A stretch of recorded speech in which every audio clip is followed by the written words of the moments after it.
And you can't even drive? I can. Are you stupid, eh? Are you a stupid fool?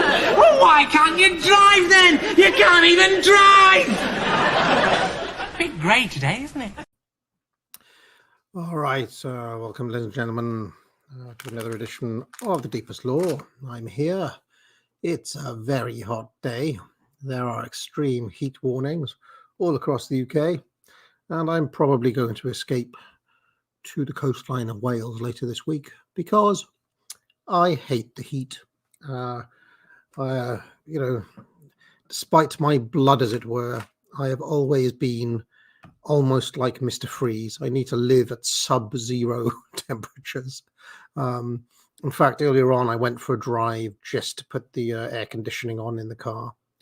I really dislike the heat. Now, we were going to be talking about David Bowie today, but for whatever reason, I can't get my act together.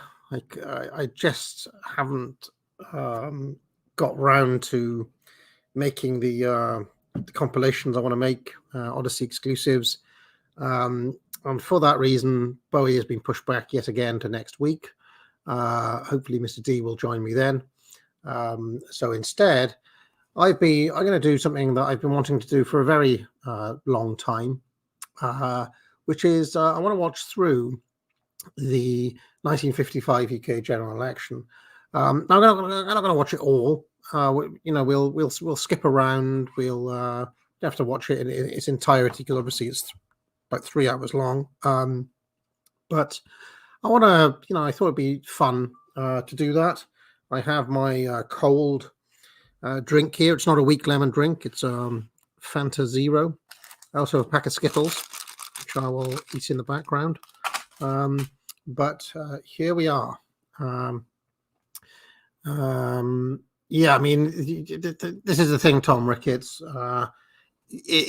Don't use any ethnic determinism when it comes to heat, because I have always despised it. I basically anything above about 21 degrees, and I become moody. I become, I just can't stand it. I hate it. I don't like the sun. I don't like the summer. Never have, never will. Anyway, let us make a start. Just before we begin, I've set the entropy link up. If people want to send super chats in there, they can. Also, buy my courses, Foundations of Politics, of course, Foundations of Economics, Trivium, Entrepreneurship, many other courses available. Buy it now. You can also buy a mug and many other things. Join the channel. But I want to start now watching the 1955 UK general election. And I will occasionally pause it and commentate and so on. But let's take a little watch.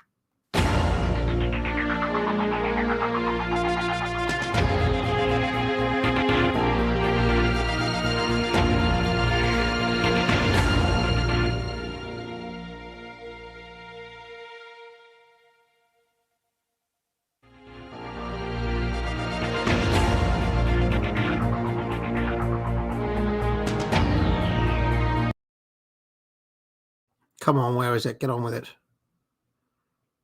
All right, here we are. For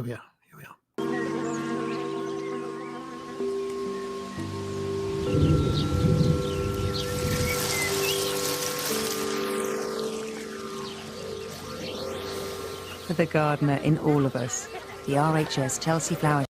What is all this nonsense? Right, this is what we want to get to.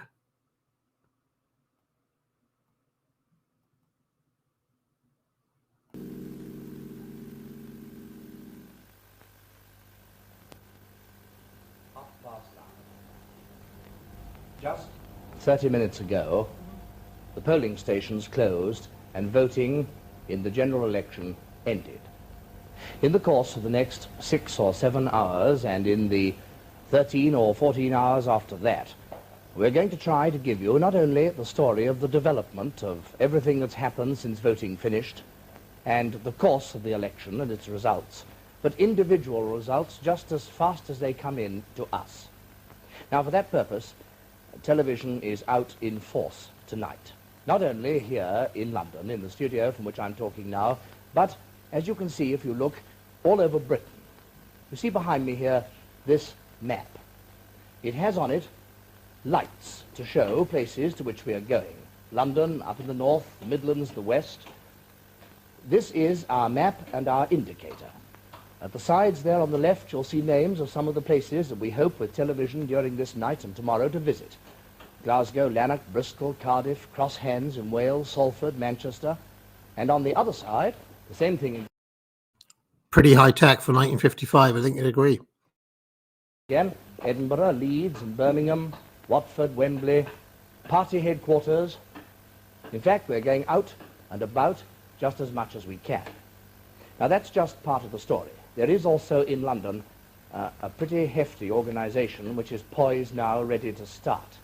It has to be big because this is the sort of job that demands a great many backroom boys and girls. You might like to look at the big studio next door, which is full to the brim with backroom boys and girls. Very soon they'll be working. Of course, in 2022, a backdoor boy means something quite different from what he thought. Hard because this is the place where the results actually come in. And from here, where they're filtered and sifted and prepared on special cards for us to show them to you, they come into this studio.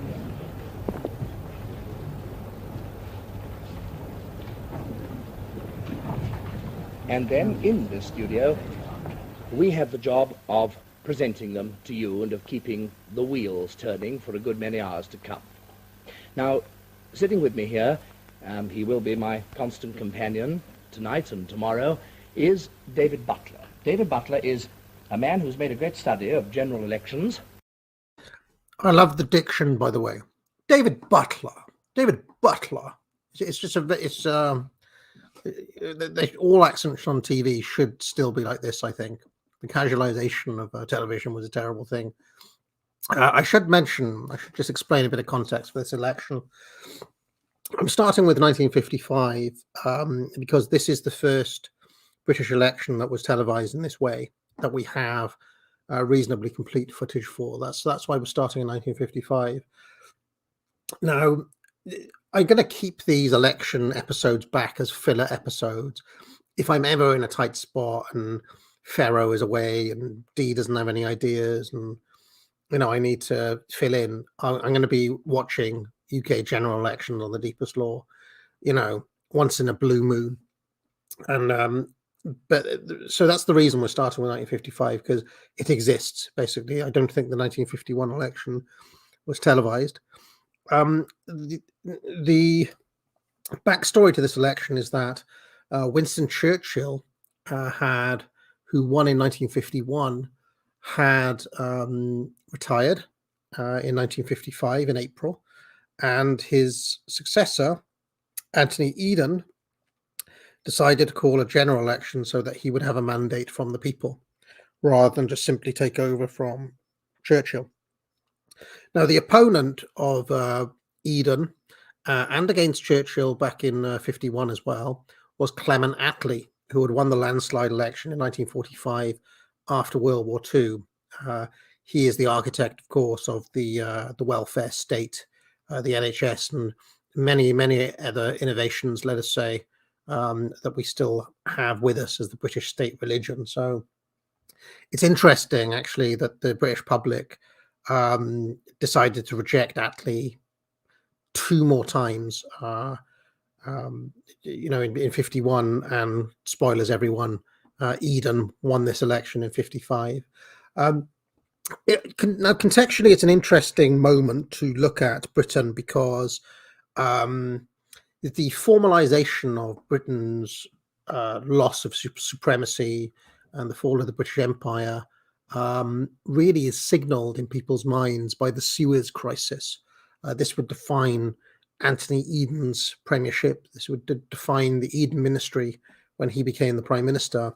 But of course, this election, this footage that we're watching, is taking place before any of that. So it'll be interesting just to see the extent to which people, how they think of Britain in the world at this time.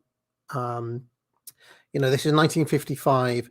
We've talked on the show before about John Osborne's Look Back in Anger that was written in 1956. 1956 tends to be taken as the beginning of the end of British supremacy, but I think there's very good reason to take it from 1945 personally. But so that's one of the things I'll be looking out for in the footage. I'll shut up now and let it play. Has written an authoritative work on the 1951 general election and is a Don at Oxford. He best, I think, can introduce himself to you this evening. Well, it's my job tonight to try and make the sense of the results for you, to do lightning calculations on the basis of the individual results as they come in, so that as soon as they're on the screen, if possible, we shall be able to tell you whether there's something significant about the change in the results since last time. But of course, I'm not really a lightning calculator myself. I can only do this with the aid of the people on my right, with Robin Farquharson here, and with this team of statisticians. I just love the fact he can't say his R's. He can't say his R's. I love that. Anyway, let's carry on. All of them from Nuffield College, Oxford, where I teach, and they're all research students there, and they'll be with their slide rules doing their best to get the results sensibly to you as fast as possible. And then further over on the left is sitting E.R. Thompson, whom we know as Teddy Thompson. I shall probably slip into calling him Teddy during the night. Teddy Thompson, who is the BBC's own parliamentary correspondent. He can tell you how he himself is very much concerned with what goes on inside the House of Commons. Well, you've just seen the experts will soon be working at very high speed on the results of the voting. And I suppose the burning question for all of us now, and for some hours to come, will be who's winning the election. But of course, as the results come up on the screen, we shall also be witnessing the build-up of a new House of Commons. Well, it's my job to observe the House of Commons at close quarters from the gallery and the lobby. And I'm going to try to give you as much as I can of the parliamentary background, parties and personalities, as we go along. Well, now those for the moment are our experts here. Now we've got, we think, in the region of half an hour or possibly 35 minutes before the first result comes in. There are 4 or 5 places who vie with each other to some degree to be first. We have outside broadcast units stationed at those towns. We hope thus to be able to take you right into the counting halls and, if we're lucky, to be right on the spot as the very first announcement is made of a result just as soon as they know that they've counted it correctly. Meanwhile, we think we might go outside now, away from the studio, and find out what people outside are thinking about prospects and the immediate future. And we thought we would start by going to party headquarters. First of all, to meet Lord Woolton, who is, of course, the chairman of the Conservative Party. Now, he is going to be interviewed by another of our experts on political affairs, by Robert Mackenzie. So, to meet them, let us go now to Abbey House. Here in the Conservative Party's own television studio is Lord Woolton, the chairman of the party organisation. Is that an American? Is that the McKinsey of the McKinsey report? He's American. I can't believe it. Now, Lord Woolton, you again and again during the campaign warned your people of the dangers of apathy. Have you been discovering evidence of apathy in today's voting? Dear me, not today. Most certainly not today. I've been round 10 constituencies in the London area today. I found the whole place bubbling with excitement, just like this central office is now, tonight. And I thought there was a little danger at one time, when we heard all these Gallup polls, that people might be taking it for granted. I think that apathy has all gone, and they've turned out today to vote. And by the way, I wonder whether you'd let me just do this, Mr. Mackenzie. We've had so many people who worked so hard for this election all throughout the country. Just let me take the opportunity of expressing my profound gratitude to them for all the work that they have done. I suppose your main job... I'll just say, we can only imagine how what this man's social attitudes were. I quite enjoy his. I quite enjoy him speaking with the voice of authority, though. Let's see what else he has to say. Here at party headquarters has been pouring out literature and sending out speakers and so on. Well, we let me see, what have we done? We've sent over 4 million leaflets out. They've all had to be counted one by one. We've arranged from here over 610 meetings, apart from the meetings that have been organized by the constituencies themselves. Not much apathy about that, was there? Well, now tell me... And they've been good meetings too, let me tell you. This was going to be a television election, some people said, and that meetings would be of less importance. Do you think the decisive words were spoken on television? Ah, very important words were spoken on television. But I do not believe that television decides election results. And Mr. Mackenzie, you're the author of a book. Quite naive, I would say. Quite naive. You know a great deal about this problem. I hope it won't, because surely the really important thing is the personal contact between the candidate and the electors. I think so far from the elector being the election being decided by television, it's being decided on the doorstep. Well, there's one question I've got to ask you, Lord Woolton. Who do you think is going to win?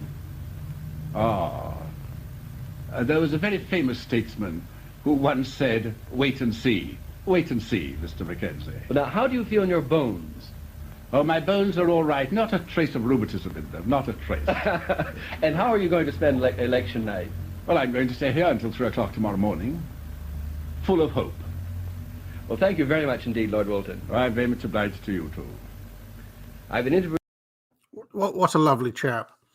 Now, do you think there's anybody in the entire world who thinks that the Tory party could do with an upgrade by replacing this chap with, Rishi Sunak and Sajid Javid and Priti Patel and all of the other, manifold figures in the Tory front benches these days? Can anyone say the country's been improved by such a situation? I certainly do not think that, but I'll leave you to make up your own mind. Lord Woolton from the Conservative Party headquarters. Back now to Richard Dimbleby in the studio. And Robert Mackenzie himself will be back very soon with us here in the studio to add the weight of his opinion as one of our political experts. Now, for another point of view, to the Secretary of the Labour Party, Mr. Morgan Phillips. Now, he is at the Labour Party headquarters, and so we go now straight away to William Clark at Transport House.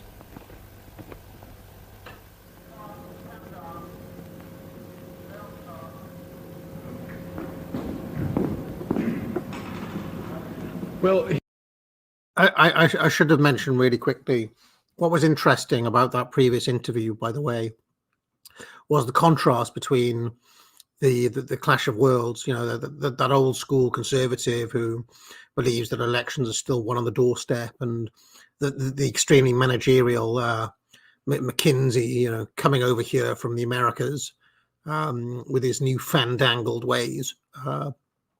Thought that was an interesting dynamic, and of course, unfortunately, the country's gone, more the way of McKinsey than it has the way of the old Tory there. Here we are in Transport House, and actually in this rather fine pillared room, which is the council chamber of the Trades Union Congress, where the trades union representatives meet and have their debates and make their decisions. But tonight I brought from upstairs the General Secretary of the Labour Party, Mr. Morgan Phillips. Mr. Phillips, do you think you've managed to get out the poll today with a fairly fine day to help you? Yes, I think we've got out the poll, but it hasn't been fine throughout the country. I've heard that it's been raining in Cheshire, it's been raining in some parts of the southwest region, but in spite of that, our reports are that the poll is very high. If it was maintained in the last hour, it may well be that our total poll will be greater than the last two general elections. You don't think that there's anything much to the apathy that we've been hearing about? No, I've never accepted the view that there was apathy. You see, some of the former election campaigns have been clouded, I think, by newspaper headlines and stunts. But I do recall the 1945 general election, which was equally quiet in many senses, apart from newspaper headlines. And I felt that the people were thinking thoughtfully about the issues before them. What do you think were the real issues before them now that the polls have closed and we can talk frankly? Well, I think the issues that have been mainly discussed are the issues of the cost of living, of pensions and benefits. I believe fair shares as against a free-for-all, national service, the shadow of war in the H-bomb era. And then, of course, we've had the usual scares. We've had the attempt by some people to make Mr. Bevan a bogeyman. Then we've had the attempt to create the rationing scare. I felt very sorry for Lord Woolton, you know, because it seems his own people, in order to try and get a scare against us, robbed him of the credit of his achievements as Minister of Food during the war, when he introduced rationing, indeed with our support. And now I can guarantee you these scares were 100% justified. 100% justified. When we started de-rationing, they seemed to give us the responsibility and authority for being the rationing party. This man is a leftist. I can sniff it on him. I can sniff it on him. I can sense his dishonesty, his dishonest framing of the issues. Clearly, these scares are legitimate. That's what people really care about. That's why Anthony Eden's going to win this election, friends. I think Lord Woolton is entitled to the credit. Well, now, just one last thing, though. Do you have any sort of prediction this early in the evening? Well, we naturally make our own calculations, but the main thing, as far as we're concerned at the moment, is to see that we get more than 14 million votes. If we get that, we shall be happy. If we lose in a high poll, we shall accept the decision of the electorate and act as a vigorous and constructive opposition. I'm hopeful, however, that the high poll may well mean that we shall be called upon to form the government. And note, by the way, how the left always loves rationing, lockdowns. Like, they love it. They just absolutely love these sorts of things. And they do it again in a jiffy if they could. Carry out the pledges we made during the election. Well, that's all there's time for now. Thank you very much. And now I'm afraid we're going to have to leave here, but we'll be back into Transport House in the course of the evening. And now back to Richard Dimbleby in the studio. And now, for our next call outside on party matters, to the Liberals. Mr. Harris, who is the General Director of the Liberal Party, will be talking to Brian Connell. So, we go now over to him at Bush House. Mr. Harris, perhaps you'd care to tell us what reports you've been getting from your agents in the 110 constituencies where Liberal candidates are standing. Well, we've been having the most encouraging reports. Of course, like everybody else, we've had reports of an extremely heavy poll. We think that is to our advantage in those areas where we have a Liberal candidate, because it means that Liberals are going to the poll. But perhaps the most interesting thing that's been happening during the course of the day at our headquarters are the dozens, the hundreds of people who've been ringing us up to say, we haven't got a Liberal candidate, we're only too sorry about that, how do you advise us to vote?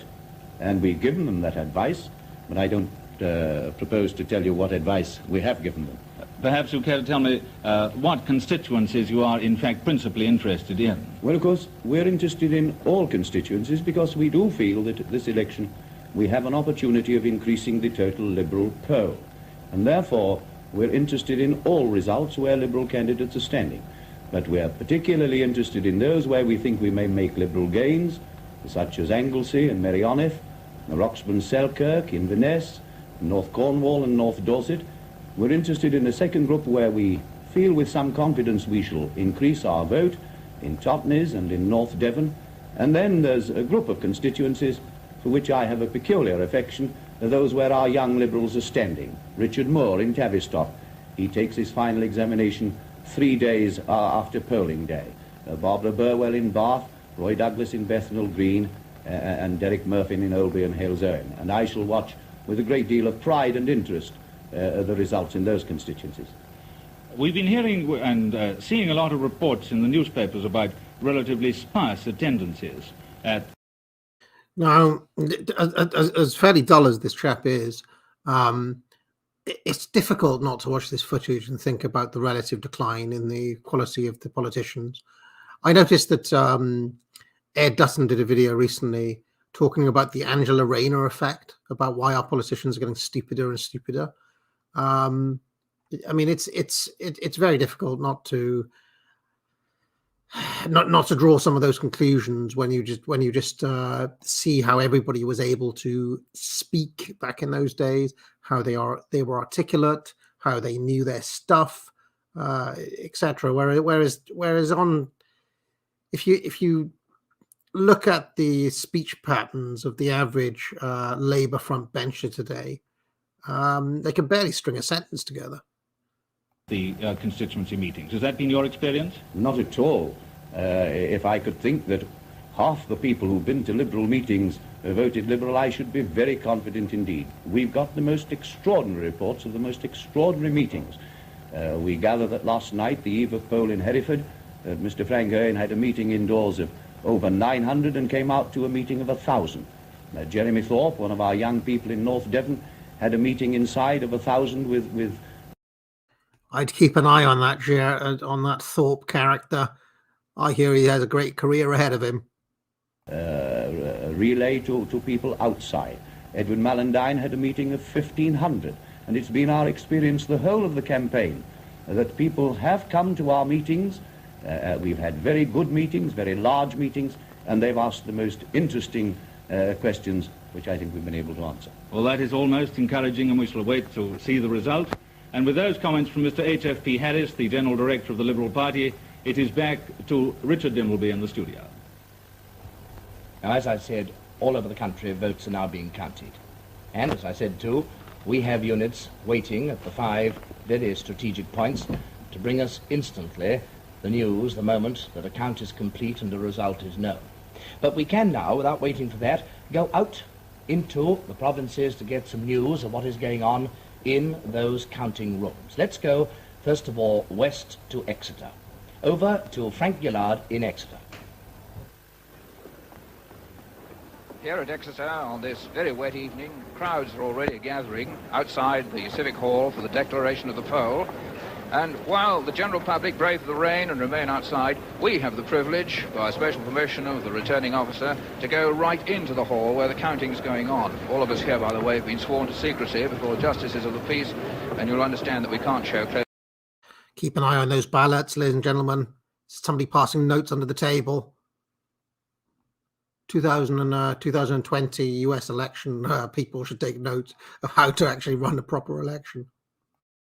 Of ballot papers. Well, here is the scene as the votes of Exeter's 54,000 electors are counted by 60 official counters at 30 tables.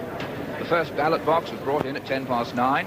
The first job was to count the total of the votes cast, and now they're being sorted according to the voting. And there's a sound here, sound of the rustling paper like the falling of steady rain. Well, on each ballot paper there are 2 names. Les Merriam, the Labour candidate, and Dudley Williams, the Conservative candidate. I hope we get a glimpse of the 2 candidates in a moment. At the last general election, Mr. Williams, the Conservative, held Exeter for the Conservatives in a 3-cornered contest by a majority of upwards of 4,000. Well, you see, there are 4 people at each table. 2 of them are official counters. The other 2, you can see one there with a favour in his buttonhole, the other 2 are party nominees, and they check the counting. And the sorted votes, as they sort them, they're made up into bundles of 50, and when enough of them are bundled up, they're taken to the top table. So far, we haven't reached that stage. And the final totals are added up on a comptometer. And then at the head of this long hall sits the returning officer, Mr. Newman, the town clerk of Exeter. He's there in the centre there. He's in command of the whole operation, and he has the 2 candidates there with him. And they're looking, I think Mr. Newman is probably looking at doubtful votes. I know that's the principal job that he's got tonight, to decide whether a vote can be allowed or not. Well, hear that, ladies and gentlemen? Doubtful votes. You know, votes not being allowed because there's some technicality that means they need to be discarded. Joe Biden. That's the scene here inside the hall. Exeter hopes to declare early. Mr. Newman tries to be the first in the country, but you never can tell in this game. And we think that perhaps our hottest rivals in this friendly rivalry, to be first out with the result, may be the constituency of Salford West. So over now, from Exeter to Kenneth Wolstenholme at Salford. By the way, it warms the cockles of my heart to see a table of people who are, quote, in command, and literally all 5 of the people pictured are old white men over 50, as it should be. And here at Salford is the balcony from which we expect the first result will be announced. And the crowd, which is just beginning to gather below, complete with banners, favours, rattles and bells, and all the paraphernalia of election day, is convinced that we haven't long to wait. They've already counted the total poll here, and so now they're I should mention that maybe they were over 40, not over 50. It's very hard to tell in this day. In the pre kind of 60s era, it's difficult to tell people's ages. They could be anywhere between like 28 and 55. People just all look the same. I've never quite understood why that is, but there we go. Putting the votes into the candidates' polls. Well, the spectators are filling in the time, singing their party songs and shouting their party slogans. And the atmosphere is obviously electric. But inside, all is calm, with the pictures looking rather disapprovingly at the transformation of the Salford City Art Gallery into a counting chamber. And now we see some of the 200 counters who are counting the votes in Salford West, my own vote among them, by the way, while in an adjoining room another 200 are checking the Salford East votes. Both these constituencies are industrial ones, engineering and textile works, and of course the so-called Manchester docks are in Salford. In 1950, I mean, I'd expect these to be heavy labor areas if they were industrial areas, but let's see what he says. Labour won both seats by 6,778 in East and 3,487 in West. But in the recent municipal elections, the Conservatives gained 4 of the 16 seats, and so now have 12 out of the 64 councillors. Well, to get the 200 ballot boxes into the art gallery has been a work of superb organisation. 14 double-decker buses and 27 cars brought the counting clerks with their boxes from the polling booths, but because of building, which is in progress to the right of the gallery, the transport couldn't come right up to the door. So the clerks had to do a 100-yard sprint with their precious boxes. All the same, the first box was here at 9 3:03, and everyone is still convinced that the 2 Salford MPs will, as usual, be the first to be elected. So until we come back here for the declaration, let's go and see what's happening somewhere else. So let's go south to Bernard Slidell at Watford. And here we are at the heart of Hertfordshire, so to speak, 17 miles northwest of London, in the town hall at Watford, a building created in 1940, where probably on most nights people would be dancing or watching a symphony concert. We're now at 14 tables, ringing the room, or ringing the hall rather. You can see the backs of the counting assistants who are counting the votes which are coming in from 49 votes. I was just interested to see how old most of these people would be now if they were still alive. And if you were 22 in this footage that we're watching here, if you were 22, you'd be 89 today. So just to give you a rough, I mean, if any of these people are alive, they'll be the people in their 20s and their 30s, and they'll be in their 80s and their 90s now, just as a point of reference. Polling stations representing an electorate of 53,000 people. And on the other side, looking at them, or watching them carefully, are the counting agents who are employed by the political parties to oversee the counting. And now, towards the centre of the room, we can come in and see the mayor, who is standing up there, the taller of the 2 gentlemen, the mayor of Watford, Alderman E.C. Amy, who is a surveyor who works for the London County Council. And on his right is the town clerk, who is the returning officer, Mr. Gordon Hall. He's a Yorkshireman. He likes living down south. And away to the right, we can see the Conservative candidate. We're coming up to him there with his hand in his pocket. Conservative candidate who is Mr. Fred Ferry Jones. He's a businessman and an aviation expert. Over on the left here, as we go over, we'll come to the... I mean, this is what the country looked like before it was systematically destroyed. I think it's worth, you know, I mean, one of the reasons I wanted to have a look at the general election footage is because these are people who are not used to being filmed. This is okay. It's not an everyday occurrence that you have a general election, but it is a kind of slice of life thing, and it's just very interesting to see. I mean, you can see the date 1955, and basically there are no diverse faces at all in the crowd at all.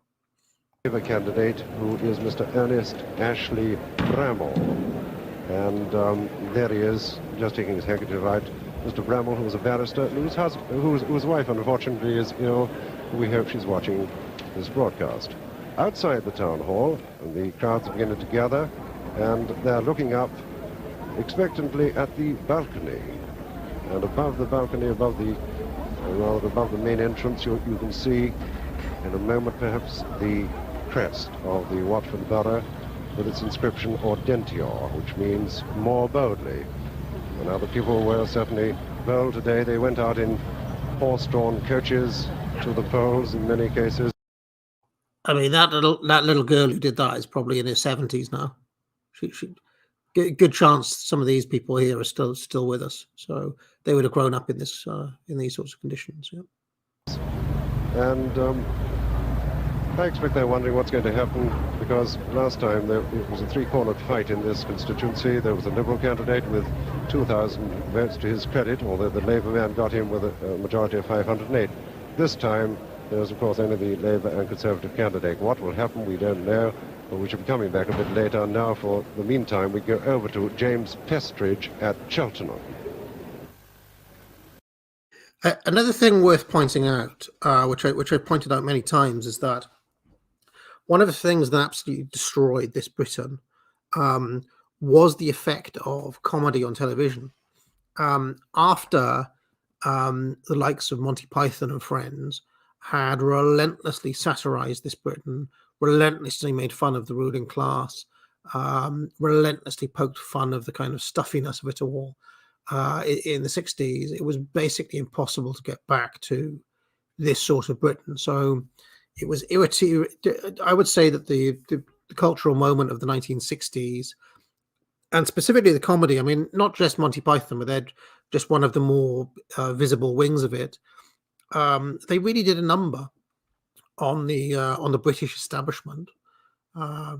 Yes. And after that point, things really did become massively more Americanized. This is something that Peter Hitchens talks about in The Abolition of Britain. This sort of Britain really didn't. Only the dying embers of it made it through to the 1970s, basically. So, and now, of course, it looks like a foreign country. Now it looks like an alien, like some sort of alien planet.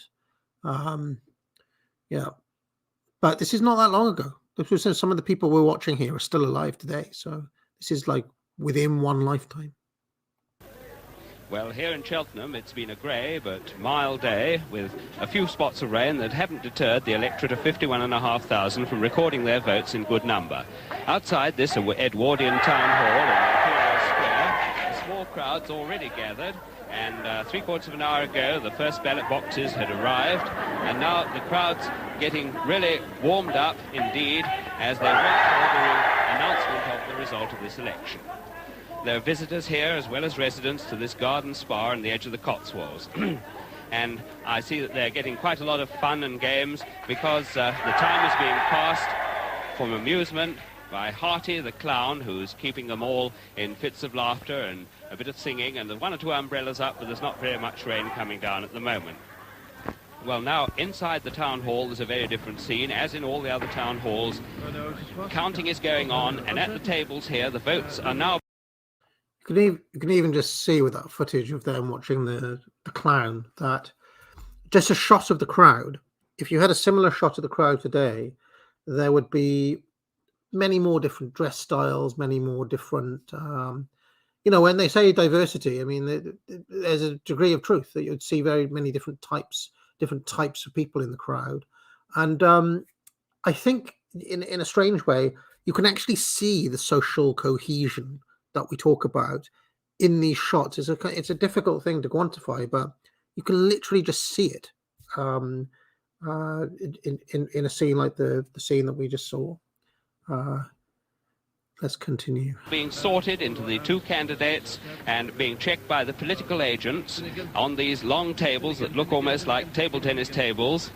And up on the top of the hall, on the stage, we have the official onlookers, the friends and relations of the candidates and the party representatives and so on. And the votes themselves are being put on the two long tables we can see in front of the stage. That on the left is James Finnegan, the Labour candidate, and on the right is Major Hick Beach, the Conservative candidate. And the votes are placed out there in piles of 100 and recorded. I have to respond to something in the chat. Some pillock in the chat, some idiot in the chat has said that AA has a fetishism for obvious conformity. No, I don't. What I'm saying is that there was a society in 1955 that had such a thing as a social cohesion. And today we do not have such a thing as a social cohesion. You couldn't get scenes like that where everybody looks like they're together anymore because people are not together. We live in a lower trust society and they lived in a higher trust society. This is just a fact. It's not a fetishism. You know, I don't know why you would criticize me making a point like that.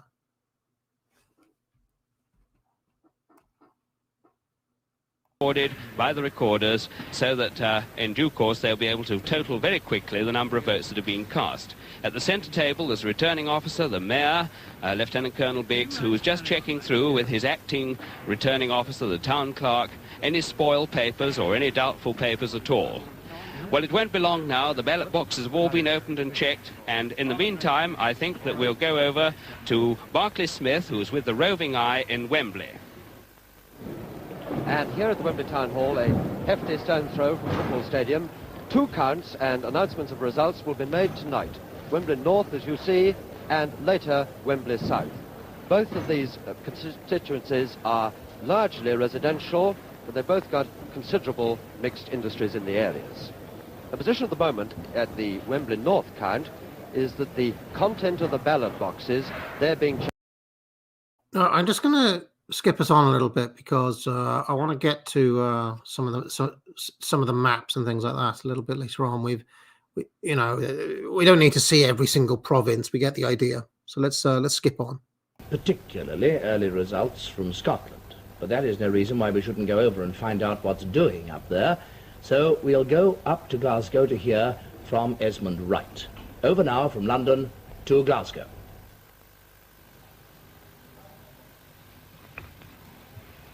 Good evening to you.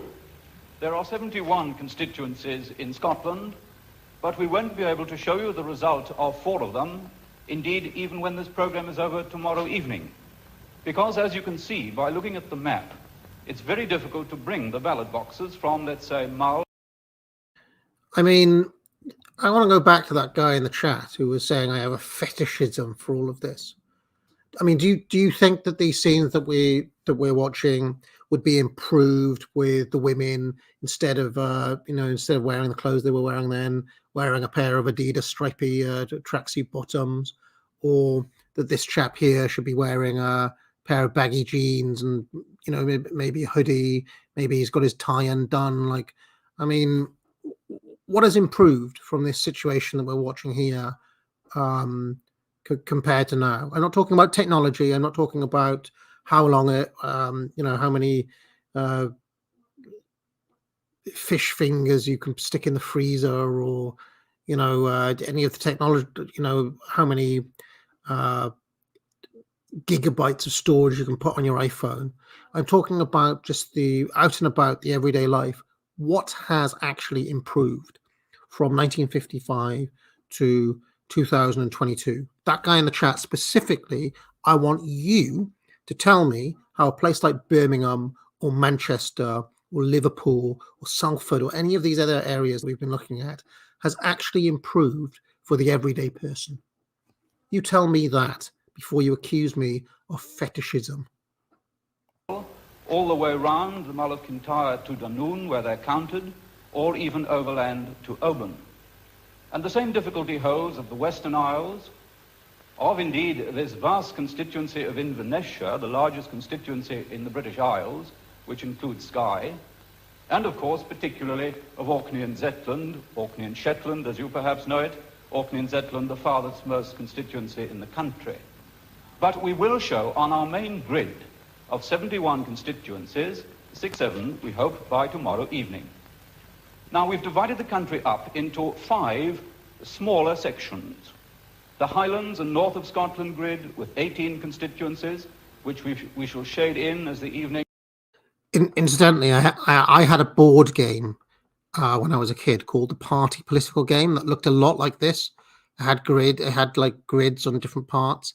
And I remember one day we had a day where we could take take your toys into school, like you could take games in to play at school. And I took in the Party Political Game. This was about in 1991, 1992. And nobody would play that game with me, not even the teacher. So there we go. And tomorrow unfolds the borders from Galloway across, of course, to Berwick and East Lothian on the east coast. And then the 3 grids for the central belt.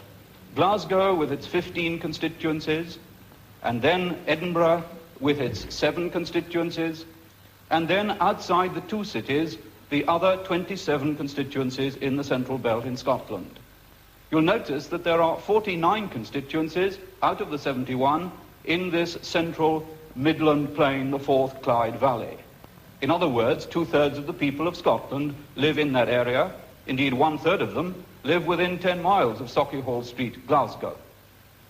Now, I'd like to make just 2 brief comments on this general strategic situation in Scotland. The first is this, that you may have an impression of Scotland as, let's say, a country of Willie Gallagher and Jimmy Maxton. You may think of it as Red Clydeside. I found the board game, by the way. It looked like this. This was the game. It had Thatcher and Kinnock, Paddy Ashdown and David Owen on the front of it. And now the bits look like that. Yeah. Now this was it. This was the exact game. And it looked like the map looked like that. Can you believe nobody would play that with me? Anyway. In actual fact, Scotland is the most stable part of the United Kingdom politically. You may remember in 1945, 12%. There was a swing of 12% in the country as a whole to Labour. But in Scotland it was only 7%, and in Glasgow it was only 2.5%. Now, if one accepts that stability on the one hand, one has also to accept the importance of the marginal seats on the other. There are a lot of marginal seats, not only in Scotland as a whole, but particularly in Glasgow and a few in Edinburgh. And I would say, if you're keeping your eye on Reading, you might also keep it, let's say, on Rutherglen or on Kelvingrove. I mean, my parents didn't have that game. That was my game. Because I used to watch Spitting Image, if you must know. And I knew all of the characters from Spitting Image. And it was in Woolworths. And I said, Mum, I really want this game. She was like, okay, then. She didn't play with me either. In fact, I'm not sure if that game was ever actually played, because my mother wouldn't play it with me. None of the kids in school would play it with me, and the teacher wouldn't play it with me. So, you know. Decades later, I ended up at the UK Board Games Expo. Yeah. Or particularly, perhaps, on Scotstoun. Meanwhile, we shall be returning here to see the map tonight and tomorrow. Meanwhile, this is Esmond Wright in Glasgow. I'm putting you over now to Professor Brindley Thomas in Cardiff. Well, here in Wales, out of a total of 36 constituencies, Labour held 27, Conservatives 6, and Liberals 3. By the way, it's been raining very hard here since 6 o'clock, and I'm sure that'll make some difference. Well, now, what are we going to be looking for? Well, there are first the 6 very marginal Labour seats. There's Anglesey and Merioneth in the north, Brecon and Radnor in mid-Wales, and Pembroke and Swansea West in the south. The Conservatives are very marginal at Conway, and the Liberals at Carmarthen, where Sir Rhys Hopkins-Morris had a majority of only 467. Well, now, if there's a national swing, of course, Wales will go as well. But there are 2 cross currents here that you have to allow for. The Welsh nationalist... This guy has an amazing, what I would describe as a posh Welsh accent. It's a brilliant accent, this. I grew up with many accents like this in my childhood. Party is fighting in 11 seats out of 36, and of course there's the influence of Lady Megan Lloyd George. Lady Megan, in the last 2 years, has been campaigning vigorously for a Parliament for Wales and recently joined the Labour Party. Now, the Welsh nationalists are very strong in certain parts, and a small swing towards them might make a big difference in a four-cornered seat. There are some observers who say that the influence of Lady Megan will be exactly cancelled out by the vigour of the Welsh nationalists. Well, now, the earliest results will fortunately give us a clue. Carnarvon is expected early. It's a four-cornered fight, and we'll know something about the strength of the nationalists and the Liberals there. Then, of course, down in the south, Labour has its big battalions. There were 9 seats there last time, with a majority of over 20,000. And an Iron Bevans result is expected. I mean, I'm kind of interested to see if the Americans or the foreigners in the chat can. To me, there's extreme, strong Welsh elements to this guy's accent, but I don't know if people from other places can hear it as strongly as I can. Fairly early, and we'll be able to compare the majorities now with those in 1951, and that will be a very interesting clue. Well, now back to Richard Dimbleby in the studio. Now, to some extent, those who are at our various regional points commenting, as the commentary you heard a moment ago, and those who are in the counting halls are very much involved in the hurly-burly of this election as it goes on. And so, indeed, are we at this nerve centre in London. It might be a good idea, we thought, to include in our roundup of what's going on a more detached view of everything that's happening. So we propose to take you to 2 men who are sitting in the comparative seclusion of a room in Oxford, looking at a television screen just as you are. Those 2 men are both historians, Alan Bullock and Herbert Nicholas. And we're going to meet them in Herbert Nicholas's room in New College, Oxford, a room that looks out on the lovely gardens of the college. So, over now to Oxford. Everything that's happened. Oh shit! How did I do that? Sorry. Damn it! I was really looking forward to this little. Now, Alan Bullock is a historian whose book I have. His book Hitler, Stalin, Parallel Lives. I read back in the day, but it seems like this back and forth between Bullock and this other historian here may have been the inspiration for Newman and Baddiel's History Today, if you ever saw that back in the back on the Mary Whitehouse Experience in the early 90s. I mean, certainly the setup, 2 Oxford dons talk about the election from the seclusion of an Oxford college. I mean, let's take a watch. Oxford, a room that looks out on the lovely gardens of the college. So, over now to Oxford.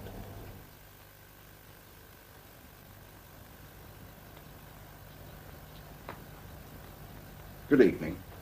Here we are, as Richard Dimbleby says, far away from the hurly-burly and Herbert Nicholas's rooms in New College, Oxford, and here is Herbert Nicholas, who's going to be sitting up with us, looking at the election results together. Well, Herbert, what do you think we've got to look for in the election results? What's the first thing we've got to keep an eye out for? Well, Alan, although we're so far away from the hurly-burly, the first thing I want to know is, of course... Can I just say how refreshing it is that the representative of academia are just 2 guys sitting in armchairs smoking pipes, not a fucking, blue-haired feminist trying to deconstruct gender, or, some twat telling you that, a man isn't really a man and a woman really isn't a woman, or some, race-grifting CRT idiot. These are just 2 historians sitting in an armchair talking about the election. Again, explain to me, anybody, the ways in which the world has improved from 1955 to 2022. Who wouldn't want their Oxford to be more like this versus the Oxford that we have today? You know, Mary Beard trying to tell you that the Vikings were really black or some bullshit. Who's going to win? Naturally. Yes. But the second thing, which has been touched on already in this programme, is how are we going to explain this so-called quiet election? Well, come on, you're going to say. Sir Winston called the 1950 election demure. He coined the phrase for it. He said this was the most demure election he'd ever known, and he's a pretty good judge of elections in his time. Yes. Now, what is this due to? Will the result give us any clue? Well, I should have thought what we've got to look for is a number of people voting, and if there's a rather changed view, I thought, Lord Walton and Mr. Morgan Phillips. Now, they were saying only a day or two ago this was danger of apathy. If, as they seem to suggest, it's been a heavy poll, then I think what we've got to say is, are we in fact getting elections which are no longer of the old type in which the vitality of the election was judged by the noise, but are we in fact getting elections which are quiet, but this quiet doesn't in any sense mean apathy? It isn't only noise, though, is it? People have said that meetings have been much less. Attendance at meetings has been much smaller. Well, if 4 million people have been watching television, presumably this is a big factor in the election. Yes. I will say the turn, they keep on coming back to this rather strange talking point all the way through the broadcast, that it's quiet, that it's really quiet. But if you have a look at the turnout for the 1955 election was pretty high. I think it was 78% turnout or something. So it's not like nobody was voting. It's a very high turnout for this election. So I find this a very odd. This is obviously something lost to the mists of time. This idea that it's really quiet. Why are they expecting their? I mean, maybe at some point in history, elections were a noisy affair and there was a lot of commotion and racket around. But presumably, this is the impact of television. Everybody's just sitting at home watching this show. Maybe I don't know. Any insight on that in the chat? I'd love to know. What is this talking point about it being quote unquote quiet? That they're sitting at home quietly making up their minds. Well, a jolly good thing too. I don't see why an election should be judged by the number of issues and scares which it provides for journalists. No. On the other hand, isn't it a good idea for the public to get out and about and exchange views and question candidates? But Herbert, you don't believe any more than I do that people make their minds up which way they're going to vote in a 3-week election campaign. They make it up over a period of years. Well, there are some people who make it up during an election campaign, and they may settle the fate. They may settle the fate, but the vast mass of the people in the country have made their minds up which way they're going to vote before the election campaign takes place. Isn't that true? Yes. I remember being in Germany in September. You see, this is the trouble with satire and comedy. I can't watch this now without the Newman and Baddiel "That's You, That Is" sketch running through my mind. That secretly these two are just looking to viciously insult each other. In fact, Bullock is making quite an interesting point here about the way people decide on how they're going to vote, and I would say he's probably right that most people are not persuaded one way or the other during an election campaign. December 1953, and looking everywhere with a television camera to find an example of an incident or excitement, and there were none at all. We couldn't find anything, and yet that was one of the highest polls. Wasn't it? No. Well, of course, in 50, which was this first very quiet election, there was a poll of 84%. In 51, 82.5%. Yes. So perhaps this one will be in the 80s or even the high 80s. Well, we better wait and see what the proportion is. Yeah. I think the second thing I'm interested in looking for is the size of the majority which the winners secure, because it seems to be obvious that if you get sufficiently large majority, you are in a much better position to conduct the government of the country. Too small a majority can indeed hamper and cramp. Yeah, unless it's Boris Johnson, of course, in which case you do absolutely sweet FA with your majority, isn't that right? The whole business of administration and the management of the House of Commons. Because there's another point about that, and that is I think the size of the majority may have a considerable effect upon the character and policy of the parties themselves. For instance, to give you an example, it's been said by many people, I don't say whether it's right or wrong, that if the Labour Party had a small majority, this would mean increased influence for its left wing. If the Conservative Party, it's been said, had a large majority, then it would mean that they might change the character of their policy. I don't say it's true. I wonder if the two parties are alike in this. We've got a recollection of big Conservative majorities, and we've a recollection of small Labour majorities. Well, we shall have to see. Well, now there, we must interrupt Oxford, I'm afraid, because our first result is through. We go now immediately from London to Cheltenham. And here at Cheltenham, the counting has been completed, and they're now at the present moment just writing out the final score.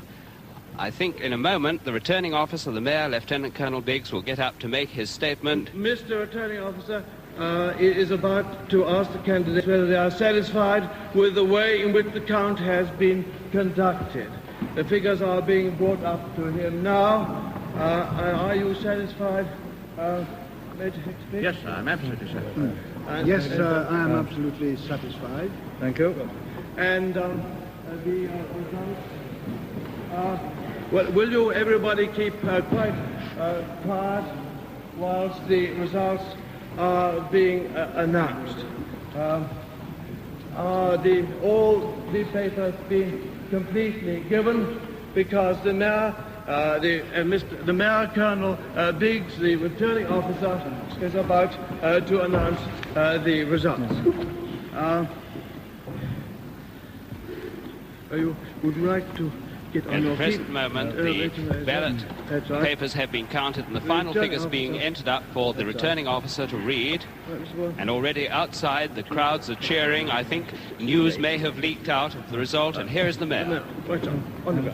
I, returning officer for Cheltenham, hereby give notice that the total number of votes given for each candidate at this election was William Whitehead Hicks-Beach, 24,259, James Finnegan, 16,638, and that William Whitehead Hicks-Beach has been duly elected Member of Parliament for the Cheltenham constituency.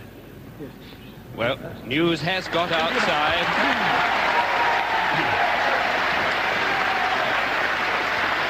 And there's applause in here from supporters of both candidates. And now I think we must go back to Richard Dimbleby in the London studio. What party was he there? Well, there was our first result, and Butler? There was a swing to the Conservatives of just over 2%. If every constituency in the country behaves as Cheltenham has done, there will be a majority of about 115 for the Conservatives over Labour. And now we take you from London straight to Salford. I think that pretty much happened. I think they did have a pretty hefty... They did have a big majority like that in this election, so... At Salford, we're looking at Mr. Donald Moore, the Conservative candidate on the left, and Mr. Charles Royal, the Labour candidate on the right, just fishing his tie, because the result of Salford West is ready. There is the town clerk, Mr. R.R. Thornton, and there, right in the centre, Mr. Donald Moore, the Conservative candidate, led by the Mayor, Alderman Goulden. Tell you what, Donald Moore's got about, like, 2 tubs of Brillo cream in his hair. You see that hair? I'm interested to see how this goes, because Salford, I imagine, would be a Labour seat. But... The procession will move out onto the balcony. It's Mr. Royal and Mr. Moore going out side by side. And there you see the illuminated boards on which the result will be announced.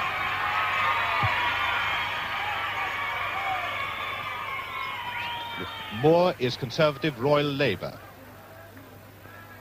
1955. I, George Henry Goulden, being the returning officer for the Salford West constituency, hereby declare that the total number of votes given for each candidate at the election are as follows. Henry Donald Moore, 21,554. Charles Royal, 22,413. And that Charles Royal has been duly elected to serve as a Member of Parliament for the said constituency of Salford West. Damn it. Labour have squeaked it, I think. So that means that Mr. Charles Royal, whom you see waving to his supporters now, who won by 3,487 in 1951, is now once again, the Member of Parliament for Salford West. Boo. Don't do it, Salford. You don't know what you're cheering for. This man will turn Salford into a glorified... Anyway, let's carry on. And so, with the crowd outside the Salford Art Gallery cheering their new Member of Parliament for Salford West, Mr. Charles Royal, the Labour Party's candidate, I return you from Salford to the studio in London. And here in the studio we have time now, I think, for some comment from you, Butler, on both those results. Well, in Salford and Cheltenham alike, the turnover in votes... Yes, it is a bad result. It's a bad result for Labour, even though they won, because they just about squeaked it. And they really should be hammering the Tories in a place like Salford, heavily industrial area, huge amount of union members, especially in 1955. So, terrible result. From Labour to Conservative was almost exactly the same. 2.2 in Cheltenham, 2.4 in Salford. And on that basis, if the whole country behaves like that, a swing of between 2 and 2.5%, the Conservatives will have a lead over Labour at the end when all the results are in, if the whole country behaves like that, of about 120 seats clear over Labour. The other... I don't think the majority is that big. I think it was about half that. I think it's a 60-seat majority in 55.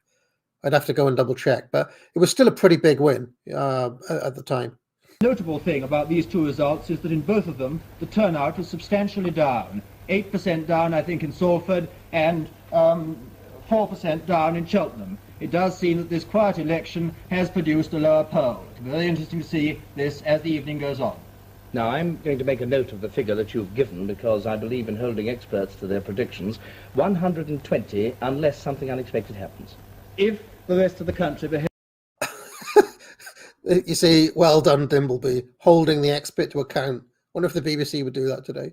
Behaves as Salford does. In the past, the country has behaved in an extraordinarily unified way. One country's part of the country's behaved just like another.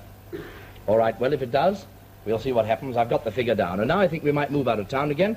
Let's get some comment on the situation from the Midlands. We go now from London out to Cheltenham.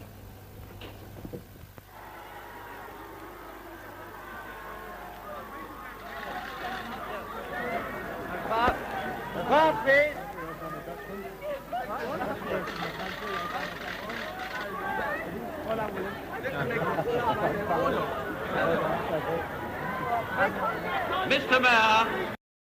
By the way, after this bit, I think I'm going to skip. There's a second part of this, so I think I'm going to skip the next hour and go to the final hour where we get some of the really exciting results coming through at the end and a bit of the end time analysis, and then we'll get out of here. But let's see what this geezer has to say. Mr. Mayor. Speak right at it and Mr. Mayor, ladies and gentlemen, this result in Cheltenham, which I'm glad to say is an early one, will undoubtedly give a lead to the country.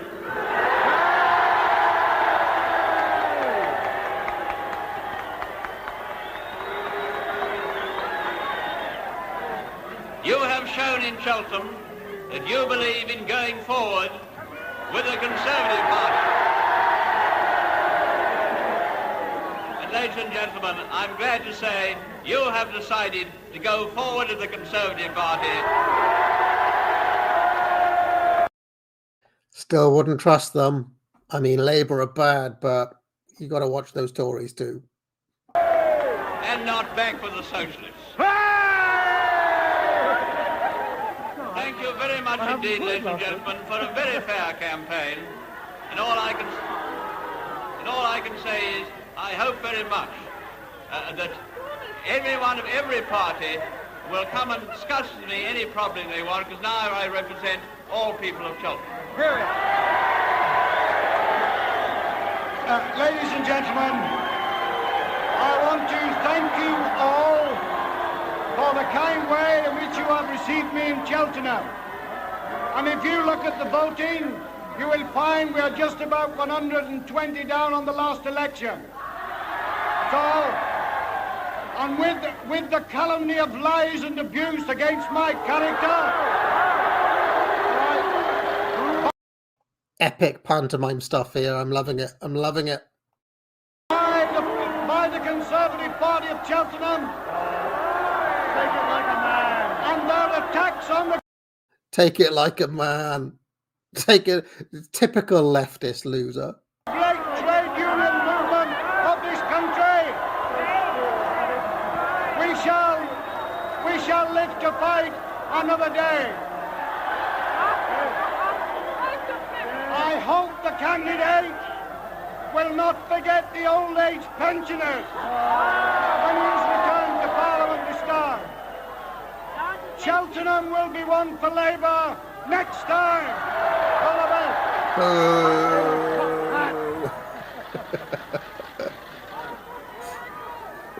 best. Horrible commie.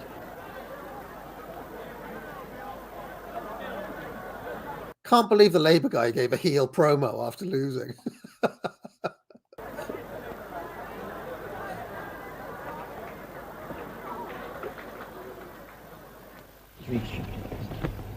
Now we're back in the studio in London, and I think that in a moment or two we're going to have a result of our own here.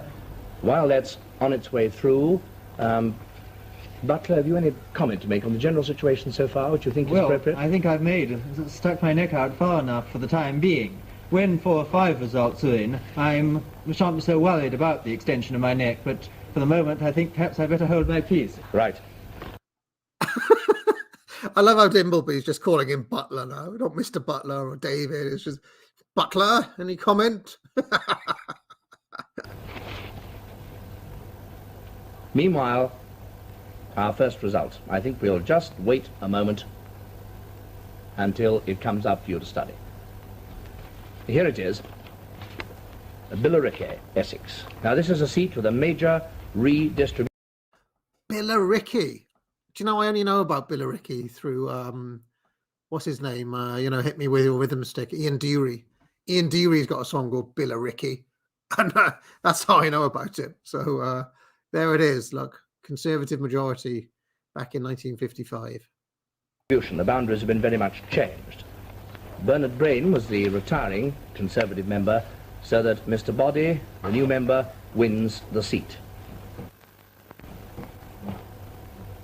The turnout was slightly down from the turnout in the old Billericay division, and of course we may be hearing about Mr. Bernard Brain in a little while. I just love the fact that Butler can't say his R's. Billericay. The old Billericay. Because he's standing, I believe, for South East Essex, the adjacent constituency, which is part of the old carved-up constituency through redistribution.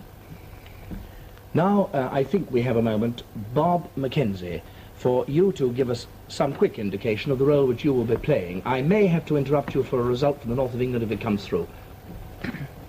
Well, Richard, I'm mainly concerned to look at the long-range trends tonight and the repercussions for the parties and for the next Parliament of those trends. Like David Butler, I have no doubt whatever on the 3 results we've had so far, that there is a distinct trend to the Conservatives, and a very considerable Conservative majority of at least 100 seems to be in the offing. Apart from that, I'm interested in the fate of certain individuals, the powerful, the rebellious, and the rest. And I may say now, there's quite a list of fairly rebellious characters in the old house who are in danger if this swing continues. A number of well-known names, including a number of famous people associated with Mr. Aneurin Bevan, are clearly in danger since they hold their seats by very narrow majorities. Teddy Thompson, this question of redistribution, we've talked about it once or twice already. Have you something to say? Yes, there is a point I'd like to try and get in, but I see I stop can't. you. I'm sorry. Yes. If you have it again in a moment. Yes. There is, in a moment, another result coming up. It is, in fact, a result we've had already. We give it to you now as a check. You heard yourselves the result from Cheltenham as it was given in Cheltenham before anybody else. Here are the figures, if you want to write them down or check them again. That was Finnegan was the guy who gave the heel promo. Filthy Irish commie in Cheltenham, rightly booed by the crowd.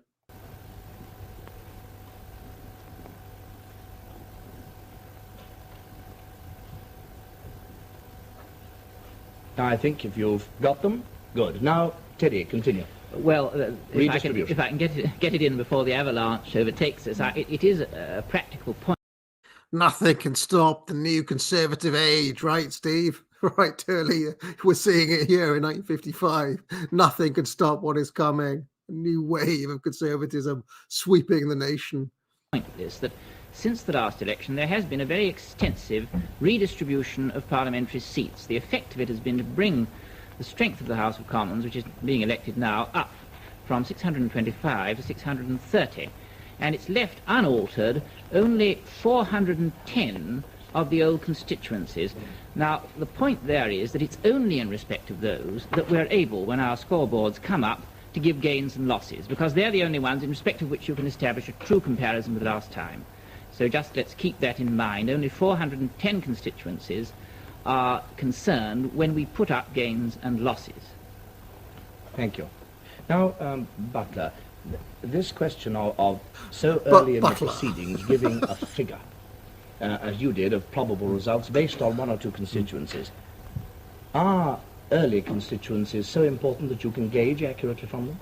Early constituencies aren't very different from later constituencies. In fact, the reason why one can make a pretty good guess early on in the proceedings about the final outcome is because we in Britain are, perhaps thank God, so unified a country that what happens in one part of the country seems to happen in another.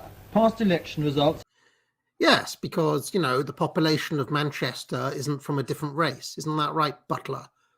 Yeah. Have shown an extraordinarily even turnover in votes in one constituency and another right throughout the country.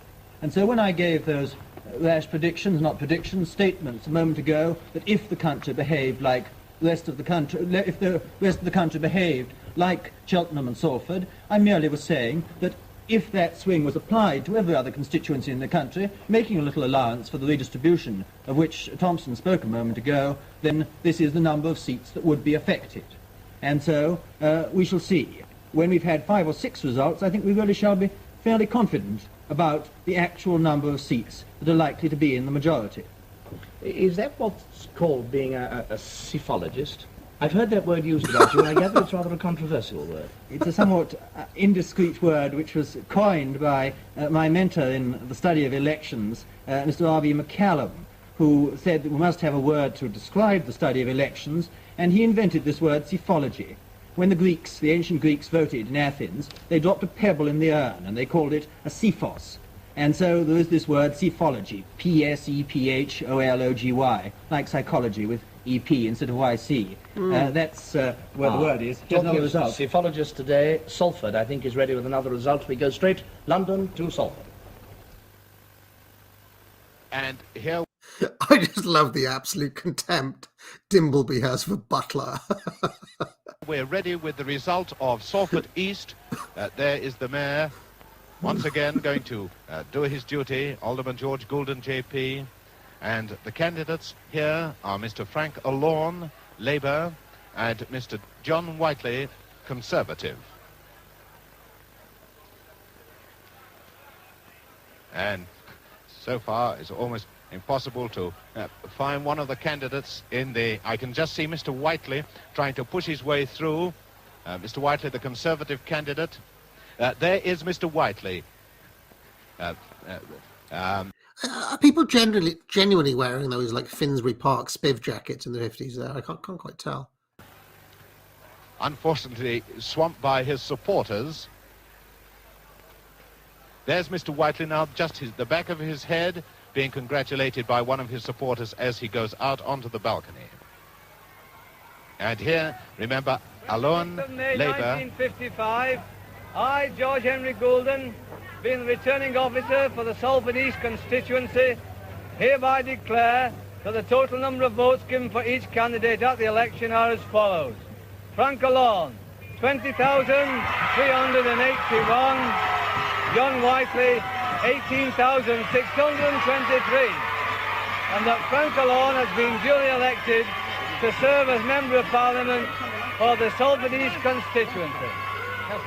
And so Mr. Frank Alorn has been elected for Salford East, a seat formerly held by Alderman Hardy for the Labour Party, but Alderman Hardy did not recontest because of ill health.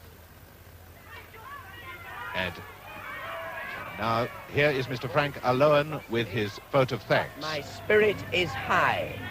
We've won. We've won thanks to the magnificent sacrifice of the Labour Party members. And we are going to win the general election too. Let it be a victory for peace and socialism.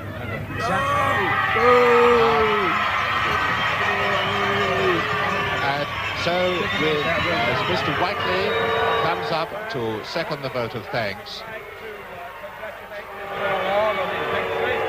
But I am quite satisfied as the Conservative candidate, having reduced the majority by 5,000 votes, that my party will at least return to Westminster with a complete vote of confidence from the country of at least 75 to 100 seats. And that alone to me is a complete satisfaction, and I consider that my result here is a moral victory for the Conservative Party. Thank you all very much. A moral victory. So, with the wild cheering of the crowd as Mr. John Whiteley, a redoubtable fighter I love the cutting of the promos from the balcony. It's awesome. for the Conservative Party, a former councillor in East Salford, waves to the crowd, this wildly cheering crowd, and the news that Salford has returned 2 Labour MPs. We return you to Richard Dimbleby in the studio. We need to launch the Salford question, I tell you. Lost it at his deposit. I'm afraid, to make it clear, I was not making political comment, but merely I'm sorry for anybody who loses £150. Oh, very neutral in this programme. Yes, we'll do our indeed. best to keep it. Well, the answer to what happens to deposits is that the government and hence the people get them in the end. I think it's rather like police court fines, so I wouldn't be too sure about that. Have we further comment anywhere on the table about the situation so far before we go ahead with any more results? In fact, I don't think there's time, because here's a result right across us. Manchester, Moss Side. Oh, thumped. Now here is Thumped. a very famous, distinguished woman conservative and former minister, Dame Florence Horsburgh. She was Minister of Education for 3 years and Parliamentary Secretary to the Minister of Health, and she holds this seat, which she has occupied for some 5 years, with Dundee for 14 years before. There was a Conservative majority in 1951 of 10,878. Manchester's well ahead of the rest of the country in getting in its results. And we've now, from Blakely, Manchester and Moss Side, Manchester, had the results from the 2 unchanged constituencies in Manchester. And the swing in Blakely was about 4%, and the swing in Moss Side was 5.8%. It does suggest that Manchester is swinging much more sharply than the rest of Lancashire, and indeed than the rest of the country. Thompson? Well, I was just going to say that we've now, it might be worth noting, we've got 2 women returned of the 21 who sat in the last Parliament. There was Mrs. Jaeger in London, and there's Dame Florence Horsburgh here, who is, of course, one of the best known of the Conservative ladies in the House. And now we have party totals again, and here they are. Thompson. Yes, well, as you see, the trend appears for the moment to have been reversed. We've got the Conservatives now in the lead. Oh, all right, so I'm going to we're going to jog it on a bit. I'm going to pull up the second part here, because otherwise we'll be here all day. So we're just going towards the end of the night now. So I'm just going to skip it on a bit. And they necessarily, logically, have to be the largest party in the House, because, well, here... Marginal seat. The sitting member, Mr. Fred Blackburn, holds it for Labour. The 1951 Labour majority was 298. And Kingston upon Hull East, there was a major redistribution here. The sitting member, Commander Harry Percy, Labour, who sat for 10 years, well-known member of the House, in this major redistribution holds the seat for Labour. That Stalybridge and Hyde result is really the most important. Again, I slipped up slightly, saying that we got all the marginal seats in. There were Stalybridge and Hyde and North Norfolk. Well, there was Stalybridge and Hyde, and it was held by Labour, down from 298 to 155. Another result from Cardiff North changes the Conservative figure. Mr. David Llewellyn, who was Under Secretary at the Home Office, holds this seat for the Conservatives. Ooh, that's a bad result in Cardiff, I tell you. 1951 Conservative majority was 6,808. Labour getting thumped all over the place. Now. And other results, I think, is on its way. Butler's fading. Butler's fading. Lincolnshire. The constituency is Brigg. Here, Mr. Edward Malalieu, the Labour sitting member, holds the seat for Labour. He had it for 7 years. In 1951, the Labour majority in Brigg was 8,089. A 2.5% swing to the Conservatives in Brigg, but not in the least enough to endanger the majority of Mr. Malalieu, whose brother was elected last night in Huddersfield. Perhaps we might see the party total board again in a moment. Here it is. Yes, the 300 still at 313 on the Conservative side. The sway of the results, of course, is very tantalising at this stage. You never quite know how long it'll take. So I'm just gonna get past these results a minute because it's a bit tiresome to go through all the results. Yeah, here we go. This looks interesting. The Conservatives have won. The Conservatives have won. Look, I want to get Butler's reaction to that. Seats to move over into the other side and express their absolute mathematical majority in that way. And there it is. One more result now waits to come in and can't be delayed. East Grinstead in East Sussex. There was a major redistribution. Mrs. Emmett, the new Conservative candidate there, takes the seat or retains it for the Conservatives. And we now go from this studio over to Abbey House, the Conservative headquarters, to William Clark. Well, here, of course, in the last 5 minutes, there has been a good deal of excitement in Abbey House. But it's only a fairly sober form of excitement. Really, last night was the time in which there was a feeling of triumph. Today, there is a great interest in whether or not there is going to be a workable majority for the new Conservative government. And I couldn't get anyone upstairs in the chairman's room to commit themselves as to what they thought they would have. But they are still hoping that they will have a considerably larger majority than they had in the last House, and one which will make it a good deal easier for the government to carry on. But for the moment, though there is confidence, it is sober, they do realize that there is certainly no landslide, and we will expect later in the day to hear the official views of leaders of the party on their victory. Right now, over back again to Richard Dimbleby in the studio. There are in the studio some more results waiting, which we must take, I think, if they're ready for the board. Hello? Now, before we take these results, we're going to take you straight over to Labour Party headquarters. That was wicked. That was wicked. To Bob Mackenzie from here. They should bring that back. Just ring up the guy in the anchor. Ring, ring. Okay, right. We're not going to do that. Over to Labour. To Bob Mackenzie at Transport House. Here in Transport House is Morgan Phillips, the General Secretary of the Labour Party. Now, Mr. Phillips, has the result come as a surprise to you, this Conservative victory? Well, not wholly as a surprise. It's a disappointment, of course. Base. I mean, I know he's a socialist scumbag, but still, base smoking. Naturally, when you lose an election. But I would like to ask you to keep in mind the fact that we were fighting this election side by side with the local election that we knew we were bound to lose seats because of the terrific gains we made 3 years ago. And it seems to me that all the pollsters have been doing their best as well in order to create the impression that Labour had no prospect. We therefore had to fight this down, and I think we've done remarkably well over the last weekend. I would like to have done better.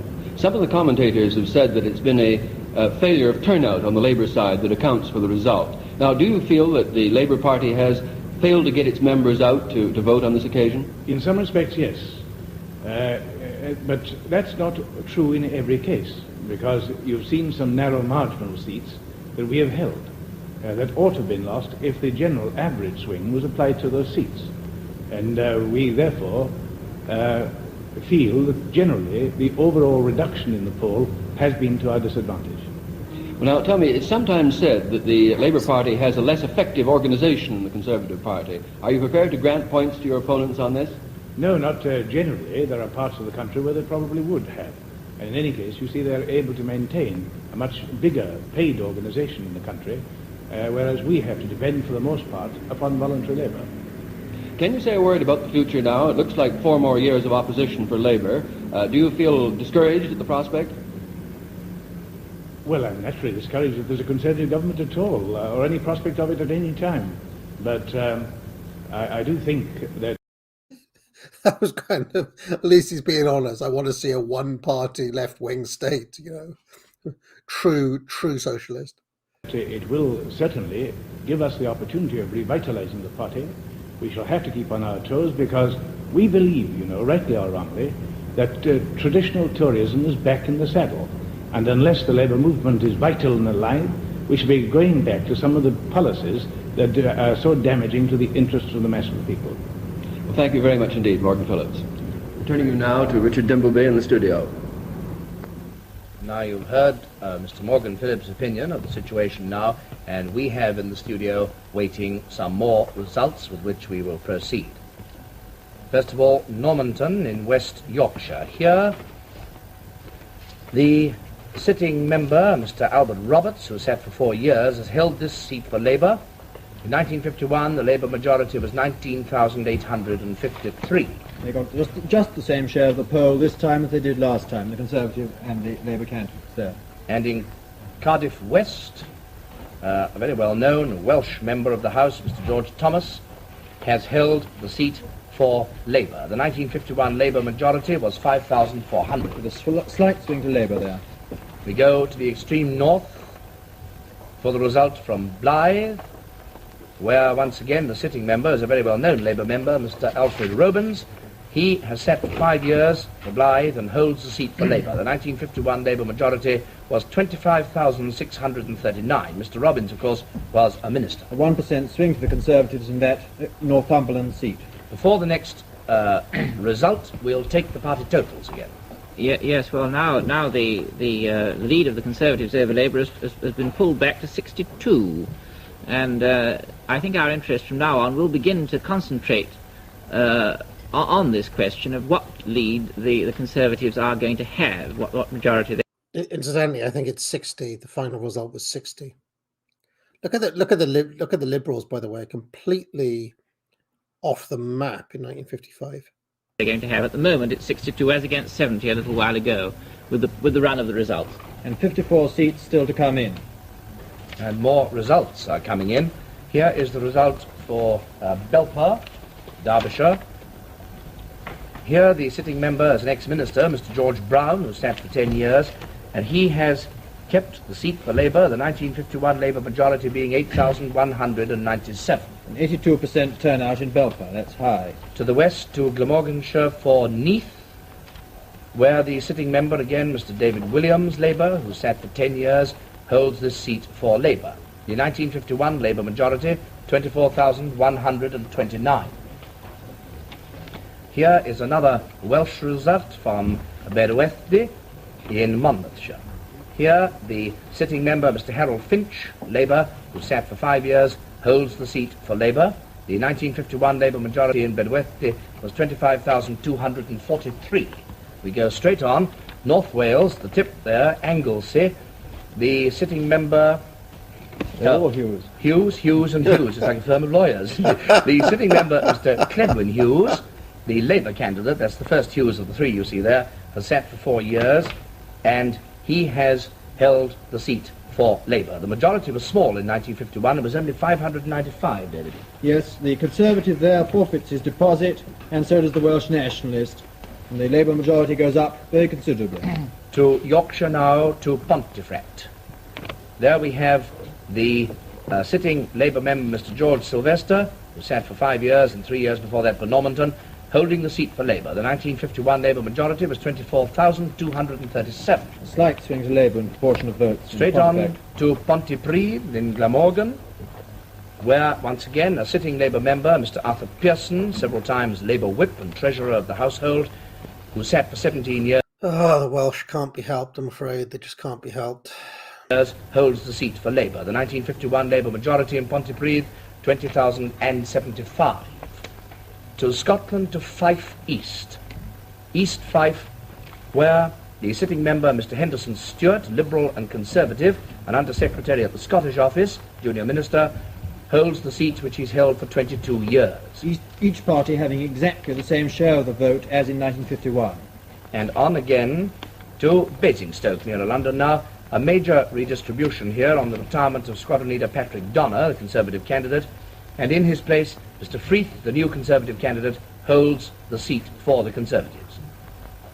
77% turnout in Basingstoke. Results from Hemsworth in Yorkshire. There was a major redistribution here. The sitting member, Mr. Horace Holmes, who sat for 9 years, and at the last two... Going to take us on a little bit, folks, because, you know, all the... Let's get back to... I want Butler to have his comeuppance. That's what I really want. From our studio in London, we go across London to Labour Party headquarters at Transport House. For the past 3/4 of an hour, I've been here at the headquarters of the losing army. Naturally enough, there aren't any flags flying and not really very much elation. On the other hand, I wouldn't say, from what I've seen and the people I've talked to, that there's anything resembling despair. I suspect, indeed, that for the last stages of the campaign, there was an undertow of doubt about the outcome as far as Labour was concerned. And there's been nothing resembling surprise here at the Labour headquarters as a result of what's happened. On the other hand, I think you might like to hear from a trade unionist. As you know, Transport House is the headquarters not only of the Labour Party itself, but of the Trade Union Congress. And a member of the General... Oh, here we go. It's going to be a full-blooded socialist now. Get ready for this, folks. Council of the Trade Union Congress has agreed now to be interviewed. Mr. Tom Williamson, himself a former member of Parliament and General Secretary of the General Municipal Workers' Union. Well, Mr. Williamson, speaking as a trade unionist, how do you think this result is going to be received, that is the triumph of the Conservative Party?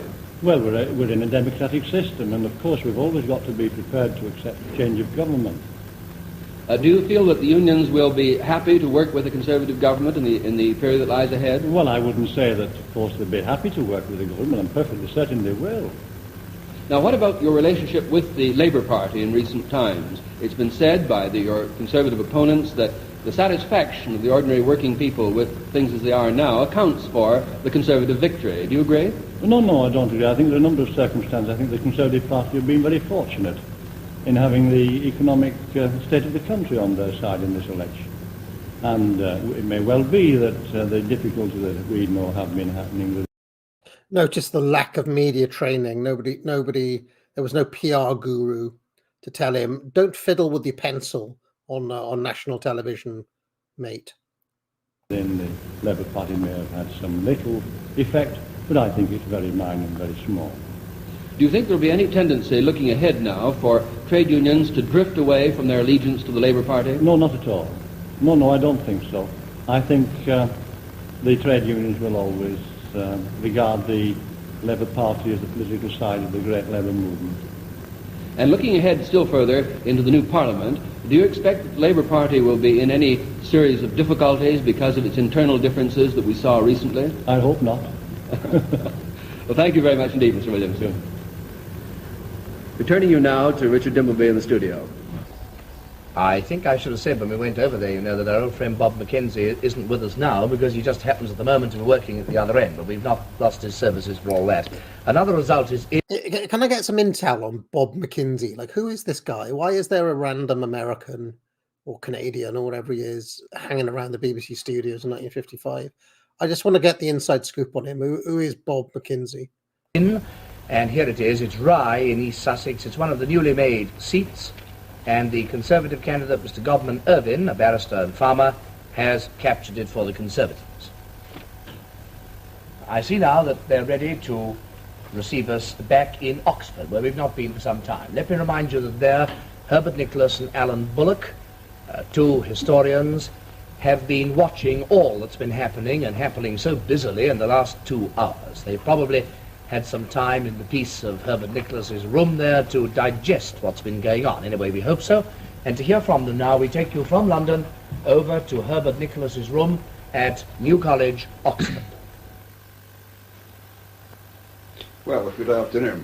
I think what struck me so far in this election here, but has been the increasing gap between the percentage of the votes gained by the parties.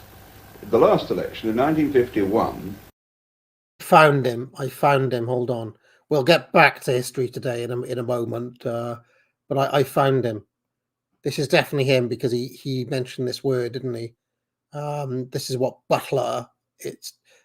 Butler mentioned that, and McKinsey is clearly brought in as like some Newfandangle specialist. There he is in 1964. Here, we're seeing him here a decade before then. He was born in Vancouver, educated at King Edward High School, University of British Columbia.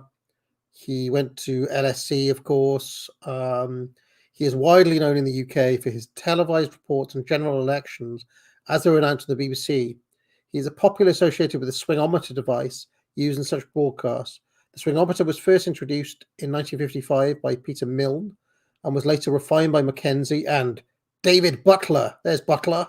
And used nationally in the 1959 election for the BBC. At first, Butler used the meter, but in 1964, Mackenzie enthusiastically took over. He appeared on all BBC election nights from 1955 to 1979 and was later replaced by Peter Snow. I remember Peter Snow in 1983 due to Mackenzie's death in 1981. So there we go. He was introduced and moderated the discussions in each episode of Milton Friedman's Free to Choose. Did he? I don't remember that. I don't remember Mackenzie. I have to go back and watch that now. I remember watching it Free to Choose. I don't remember Robert Mackenzie on there. And let's check out old Butler, shall we? There's Butler. He went to Oxford. He went to Princeton. He was an academic. He was a personal assistant to the British ambassador. The author of many publications. Most notable work is the series of Nuffield election studies. Covers every British general election since 1945. From 1975 to 2005, the series was co-authored by Dennis Kavanagh. Butler was a commentator on BBC's election night from the 1950 election to the 1979 election, co-inventor of the swingometer, since appeared as an electoral analyst on various radio shows, TV shows, etc. He was on Sky News election night coverage in 2001, and he appeared in 2015 even. So there we go. So Butler went on. He's still alive. There he is. He's still alive. He's still alive today. So there we go. Still can't say is ours. So let's continue. Conservatives actually had a smaller percentage of the vote than Labour. Yes. Although they had formed a government. This time they've got a much larger percentage. As far as I've seen, the last figures were 51% for Conservative of the vote and 46% for Labour. But the gap between the number of seats doesn't appear nearly as large as one might have expected. Now, how do you account for that? Well, I suppose one thing that's happened is that this picture which we started off with last night of absolute uniformity throughout the country, or the impression we carried away with us when we were in bed, is really been in some degree altered by the events of today. There's been more local variation than we expected. The East Anglian result, which David Butler was mentioning, where there was a swing towards Labour throughout the whole region, and where Dye carried his seat that he lost before, that I think is an indication that perhaps the pattern is a little more broken up. And some of the marginal seats, which Labour might have been expected to lose, in fact they got out their people, perhaps because it was a marginal seat, and managed. Tell you what, Alan Bullock really looks like he could pack a punch, doesn't he? He does not look like... I pictured Alan Bullock to be a kind of small man, but he's quite a large character. He looks like he could pack a punch. So my mental image of Alan Bullock has been completely destroyed today. To check the possible loss which might have occurred. This raises the question, doesn't it, of whether personalities whom we've been playing down all the time, saying they don't matter, whether in some way they've been coming into their own a little in this election. Well, I hope so, and I think everybody would hope so. But one remembers the agents who said they weren't worth 500 votes. Exactly. That doesn't seem to be true. Well, when you look at the way in which it may be particularly true of Liberals, but I couldn't help noticing that where two very well-known and popular Liberal personalities had stood down, Dinglefoot and Kendall, that the Liberal vote had slumped, where a popular Liberal personality had returned to the electorate, to the election and to campaigning, as Frank Owen in Hereford, it had gone up. And you could parallel this by the marginal Labour seats that Labour succeeded in holding. Yes. Well, now let's switch to another thing. I wonder what the reaction to this is being abroad. I remember last night we were listening to Alistair Cook. He said how struck he was by the fact that so little notice had been taken of foreign policy in the election. Well, I think that's true. And as far as the campaign went, it was not an issue. Perhaps the decision... And the irony of that, by the way, given that Eden would come to be totally defined by the Suez crisis, that foreign policy was not mentioned at all in the election. To invite Russia to four-power talks immediately before took it out of the election. But on the other hand, I think it is true that if foreign policy wasn't a great issue in the election, the effect of this election abroad is very important. How do you think, well, now, what will be the effect in the United States?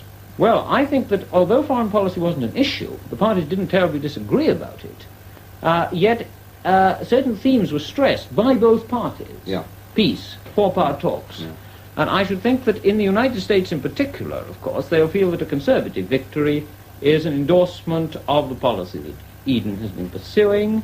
They probably didn't realize how little the difference was between the two parties. They seem to have made bogies out of the Yes, Labour exactly. But certainly this will have the effect of making them feel that there's nothing to worry about, that British policy is going to pursue the same lines as it has been hitherto. In other words, the result's likely to consolidate the alliance. Certainly.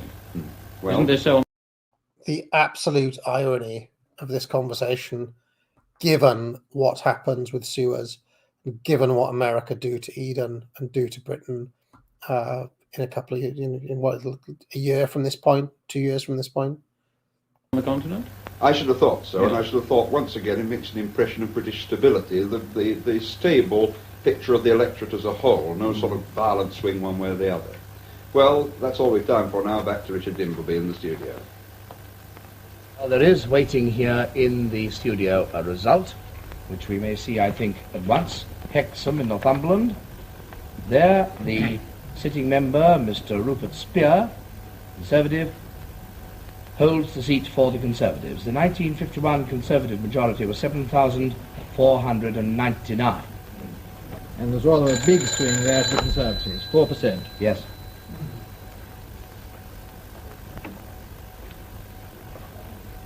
Another result in now from Rhondda East. I love the fact that he just gets rung up. I love Here, that.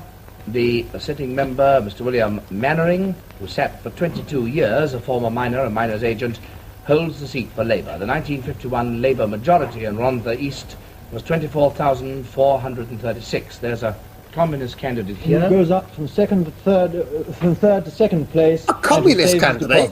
Goes up from 8% of the vote to 15% of the vote in Rhondda. A communist candidate running against Captain Mannering? Her deposit. Yes. Her deposit, sorry. Now, from London, we go out. We have news that, with luck, if we go to West Wales now, by magic, we may be able to hear the story told by a miner about how the results of the election have been heard and assimilated somewhere in the pits. So let's go from London over to Cross Hands in West Wales. And here in West Wales, we're rather lagging behind the rest of the country because in Cross Hands, we're on the border between two constituencies, Llanelli and Carmarthen, and neither of those results has as yet come in, but we're waiting for them. Now, of course, we have here a combination of agriculture and industry, mainly agricultural in Carmarthen, where Sir Rhys Hopkins-Morris is the sitting Liberal member, and mainly industrial in Llanelli. But I'd like you to meet someone who is typical, I think, of the industrial side, rather unfortunately typical in one way, Mr. Sidney Jones. He's a miner and hasn't worked since 1937 because of silicosis. Well, Mr. Jones, you voted, I take it, Labour? Yes. And what do you think Mr. James Griffith's chances are? Oh, I undoubtedly is in. Yes. There's no question about it. Well, as a sideline, Mr. Jones, how does the miner find out? This guy is not doing Welsh stereotypes any favours at all. He's about 5'4", and he's a miner and he voted Labour. How things are going up top when he's down below? Oh, they're very interesting because they mark the trams, you see, and they let them know as things come in. the radio most likely, or in the canteens. Yes. And they're able to talk the trams, and on now, of course, with the latest types, they've got phones, and so on. But they do still chalk on the side of the drams that carry the coal how the results are going. Oh, most likely. And of course, I take it the mining vote.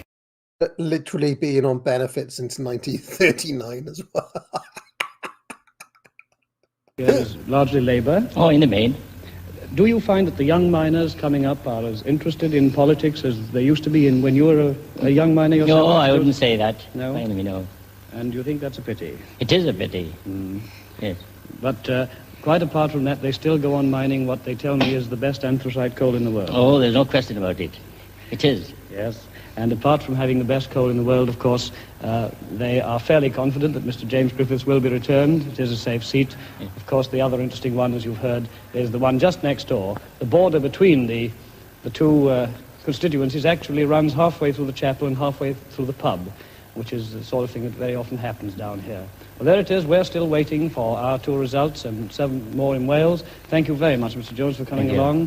And, well, we expect your member will be returned. Of course, nobody can prophesy definitely, but I'm sure you'll be very disappointed if he isn't. Oh, easy. But how do you feel about the Conservatives having been returned as a Labour man all your life? Oh, well, I'm not happy at all, because I haven't found them being too kind to us, you see, especially to the miners, especially men like myself, who are suffering from silicosis. They haven't been very kind to us, and I hope that now that they're in, that they'll certainly treat us as they ought to. Well, let's hope that's been noted by those Conservatives. Yeah, I mean, the common line that was repeated all over Wales was that Winston Churchill famously said, "Let the rats get back in their holes." And that, whether it was true or not, whether Churchill said that or not, was basically repeated by pretty much everyone. Well, long before the Thatcher hatred, there was that story that used to go around about Churchill. So the idea that the Tories were the kind of mortal enemies of the miners was a very deeply ingrained idea. Well, that's all for the moment from West Wales. We'll still stay here waiting for the results to come in the meantime. Back to you, Richard Dimbleby in London. Well, there's some news. We are going to pay a call. Are we ready to? Yes, we are. We're going to pay a call across London to Conservative headquarters at Abbey House, where we shall find William Clark, who is going to talk to Lord Woolton. So we go now.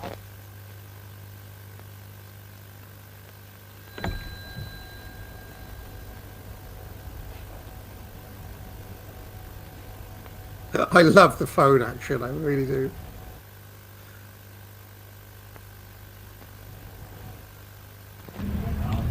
Well, here we are in the Victorious headquarters, and I have with me Lord Woolton, the chairman of the Victorious Party organisation. Lord Woolton, do you feel fairly pleased with how things have gone? Well, I think I should be very ungrateful if I didn't.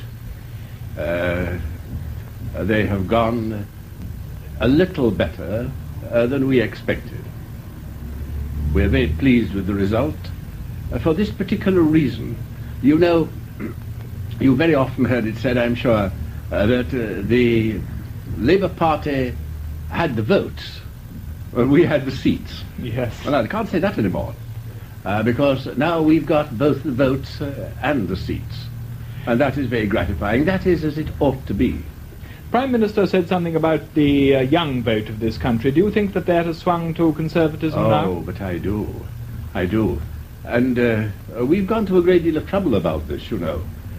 For the last several years, it's taken a long time, we've been organizing the young conservative movement right throughout the country. And it's been very interesting. We've got it in the universities, we've got it in the factories. It's very encouraging. It's a pity that young conservative movement didn't see the fruits in the 60s, isn't it? I mean, what happened to this ground level organization of the young conservatives? I mean, maybe that accounts for why, when Peter Hitchens talks about how the majority of the young people in the country were against the Rolling Stones in the 60s, you know, they wanted the Rolling Stones to go to prison for taking drugs. You know, maybe this was part of it, but what happened to it? They clearly got outmaneuvered, didn't they? I think that those people, the younger people, are now supporting us. Really gives us great encouragement. We heard from Transport House that you had, of course, a large organization here with a good deal of paid labor. Do you think that that is the basis of your success? Oh, not at all. Not at all. I don't know why they said that. Of course, you can't run political parties without having professional and expert advice.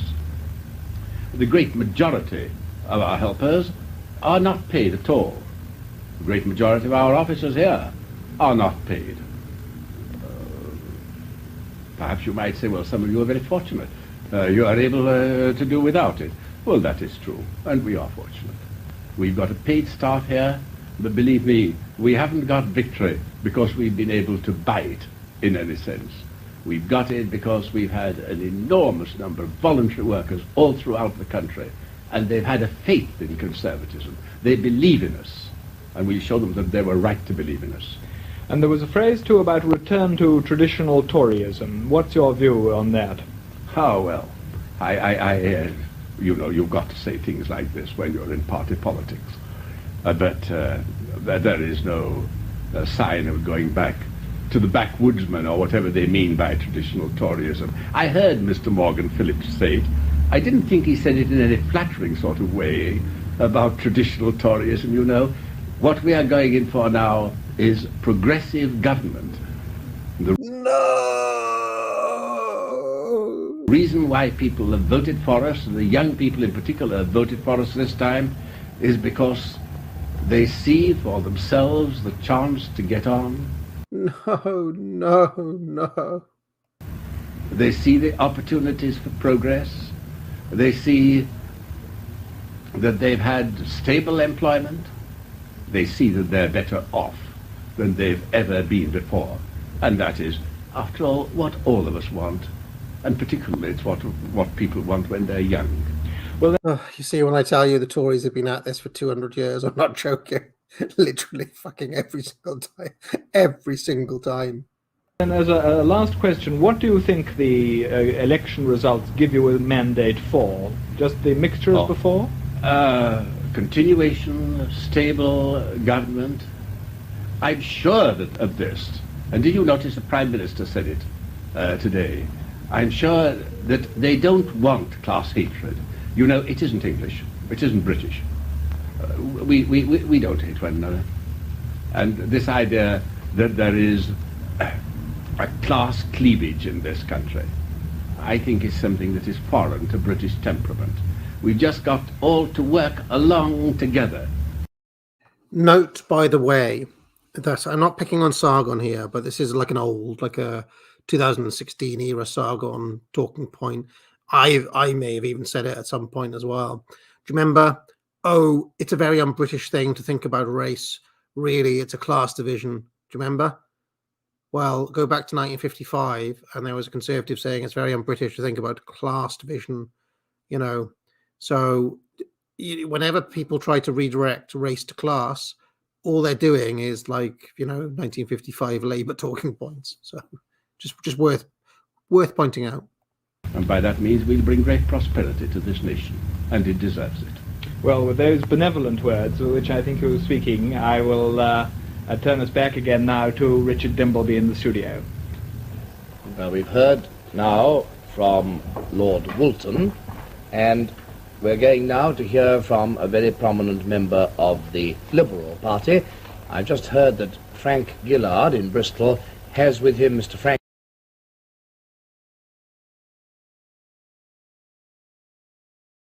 No point speaking to the Liberals. They're pointless. Let's get to the end here. I want to see if we ever get to Eden. Do we ever get to the? Let's see what's going on here. A visit out, not out of town though, because we stay in town. We're going to Bush House. Over there, Brian Connell, who's been doing all our interviewing there today and last night, has with him, I believe, 3 journalists. We've heard some foreign journalists talking about the election. Now we come to some of our own, giving their points of view. He has with him H.V. Hodson, the editor of the Sunday Times, John Bevan of the Manchester Guardian, and Sidney Jacobson of the Daily Mirror. So we go now over to Bush House. And now here we can see the Piers Morgan of his day, one of these characters here. In contrast to the comments of foreign press representatives that you've been hearing from Bush House, Here is our first opportunity to hear the reactions of representatives of the organs of public opinion in this country to the result of the election.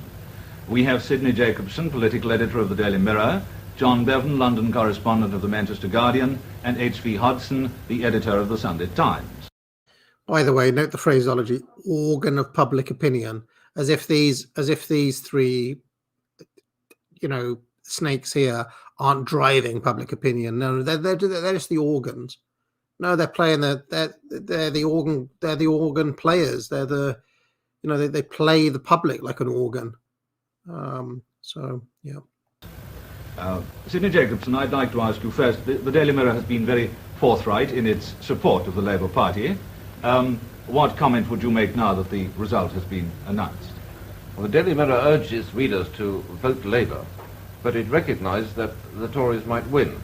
And it said keep the Tory majority down as low as possible. And on that basis, we are not surprised and perhaps not need to get background checks on each one of these fellows. Background checks, please.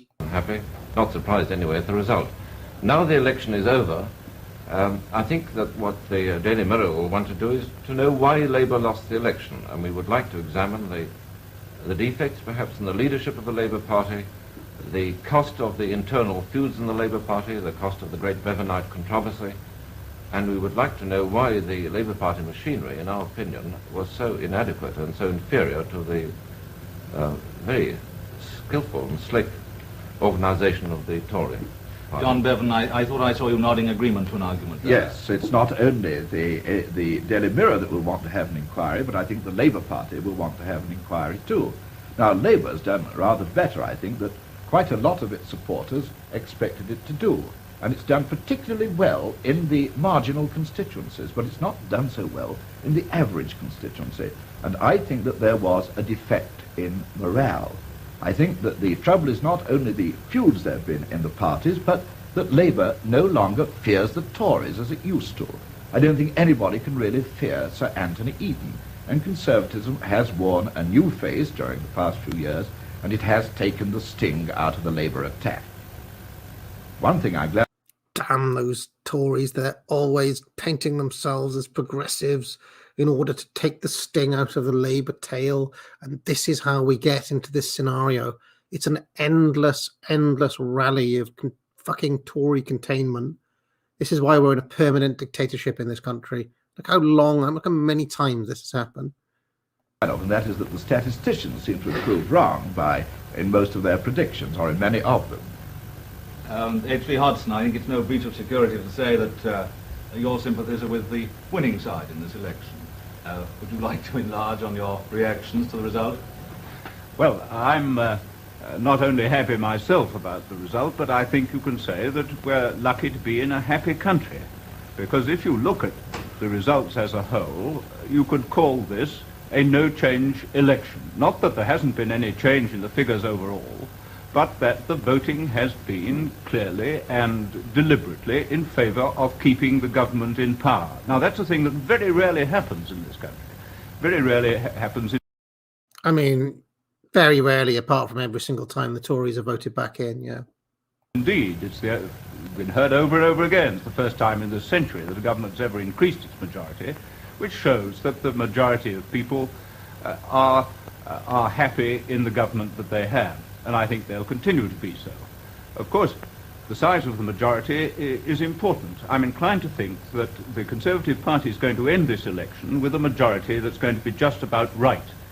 Not too large so as to expose it to faction within itself, and not so small as to fail to give the confidence and security that the government needs both at home and abroad in dealing with the four-power situation and other... Now, that's a very interesting point about Boris's majority, because he said not so large as to introduce factionalism into the government. Very interesting and rudimentary point that I never heard anybody talk about as regards Boris's majority. Interesting, very interesting indeed. Problems abroad and with the strikes and other difficulties at home. That, after all, is a very satisfactory result, this vote of confidence in the government. Thank you. Sidney Jacobson, I saw you forming another comment there. Hodson said that that the government has increased its majority and that this is a very rare thing to happen. But of course it's increased its majority on a poll which is, generally speaking, a great deal lower than the poll in the last election. I think one of the things one will have to try and find out is why fewer people went and voted this time than they did in 1951. I think that's the most important point. Is there any comment affecting Lancashire which comes to mind, John Bevan? No, the results are pretty much what I myself expected them to be in Lancashire. But what I'm wondering is why Labour didn't get its vote out better. I wonder if Hodgson has any theories on that. Well, I think this is not merely a question of an organisation, it's a question of the policy with which the Labour Party goes to the country. The Labour Party got its majority in 1945, as it did, or got its big gain in 1929, because it... I don't know about you, but Hudson's the sort of guy I can imagine that, out at the races or, watching F1 or something. He's just got a bit of a playboy air about him that the two leftist newspaper guys seem to lack. was offering the people something that they thought was going to cure evils that they saw. Now, it has nothing fresh, it's had nothing fresh to offer, and only its strong adherents are enthusiastic about its policy. There's no enthusiasm behind it at all. Unless there are any more pertinent comments, where we must, I think, go back. And with that first British press reaction to the election result, thank you, Sidney Jacobson, John Bevan and H.V. Hodgson, and back. Sidney Jacobson was absolutely seething throughout that. I'd like to know more about Sidney. I'm going to have a look up Sidney Jacobson while you guys continue. To Richard Dimbleby in the studio.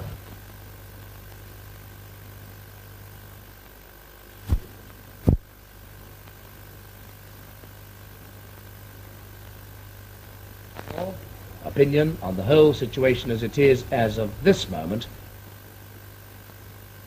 Well, I think the first thing to do is to look at the result so far in terms of seats. We'd like to look at the party totals and see what has happened. Here you see the Conservatives, 339 seats. Well, I think that when the final results are in, there are 4 more seats that are likely to go to the Conservatives and 2 doubtful ones they might conceivably get. They'll probably have, well, let me be quite safe and cautious in this final thing, they'll have between 342 and 345 seats in the next Parliament. The Labour Party should have, I think, 2 more seats on results still to come in. The Liberals, if they hold Orkney and Shetland, as one might assume they will, should have 6 seats. And then there are these 2 doubtful seats in Northern Ireland, Mid-Ulster and Fermanagh and Tyrone, which might go into the others column. And then there's this one other seat, the Speaker, which isn't listed here because the Speaker is in some ways a different sort of member from all the others.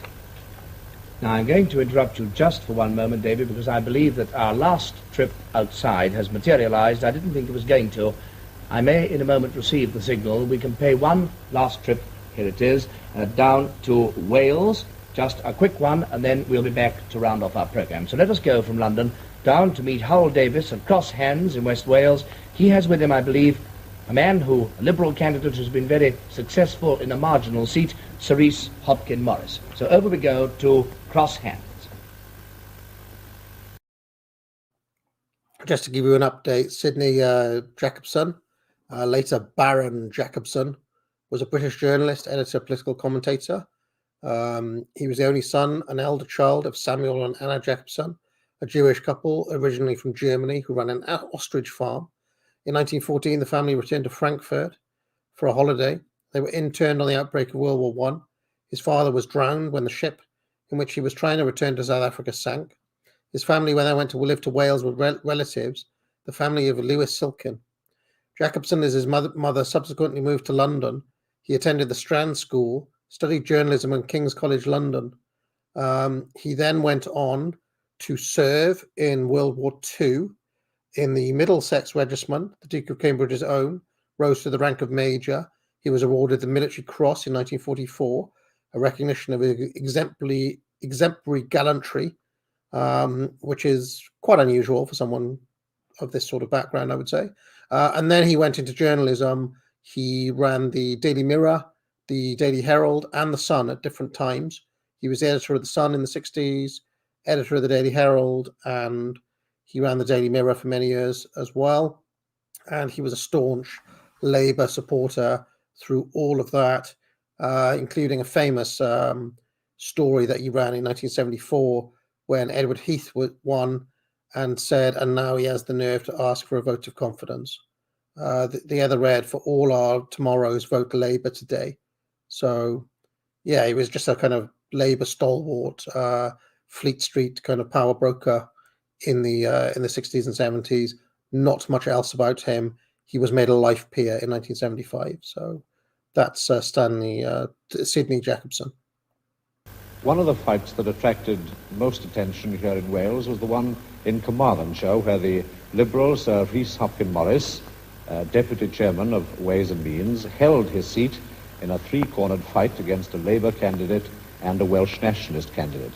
Now, his majority in the last general election was 467. This time it was 3,333. And Sir Rhys Hopkyn Morris has arrived here in Cross Hands, somewhat breathless, by car from Carmarthen. I should like to ask you, Sir Rhys, what your comments are. I'll just say the journalist looks a bit like a kind of Mr. Potato, where they've stuck on the glasses and the nose, and it doesn't quite look real, the guy. On this increased majority. Well, at short notice, it is very difficult to express any opinion except one, and that one is really decisive. The wholehearted support of all the lovers of freedom and liberty, to whatever party they belonged, and the hard work that they put in to achieve the result, hard work of every kind, and that throughout the length and breadth of the division. And when I talk of the length and breadth of the division, I mean length and breadth in this particular division.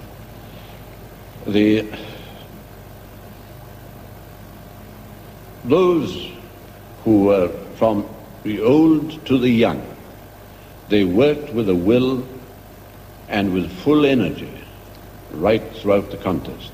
That is what accounts. And the beliefs that were behind them, the beliefs that urged them to their activity, those formed the secret of the success of this election. Thank you very much, sir. Now, with my apologies, I'll allow you to recover your breath and return once again to the seat that you held for the Liberal Party in Carmarthen. And we'll return you from Cross Hands to Richard Dimbleby in the London studio. Well, now we've played our last journey outside, and we really do come towards the end of it all. And I'm going to ask David Butler to take up the story where he laid it down a moment ago.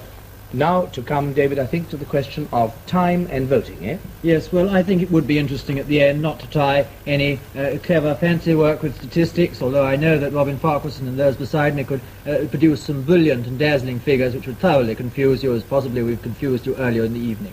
I think it'd be interesting to see just how the results flowed in during this wonderful...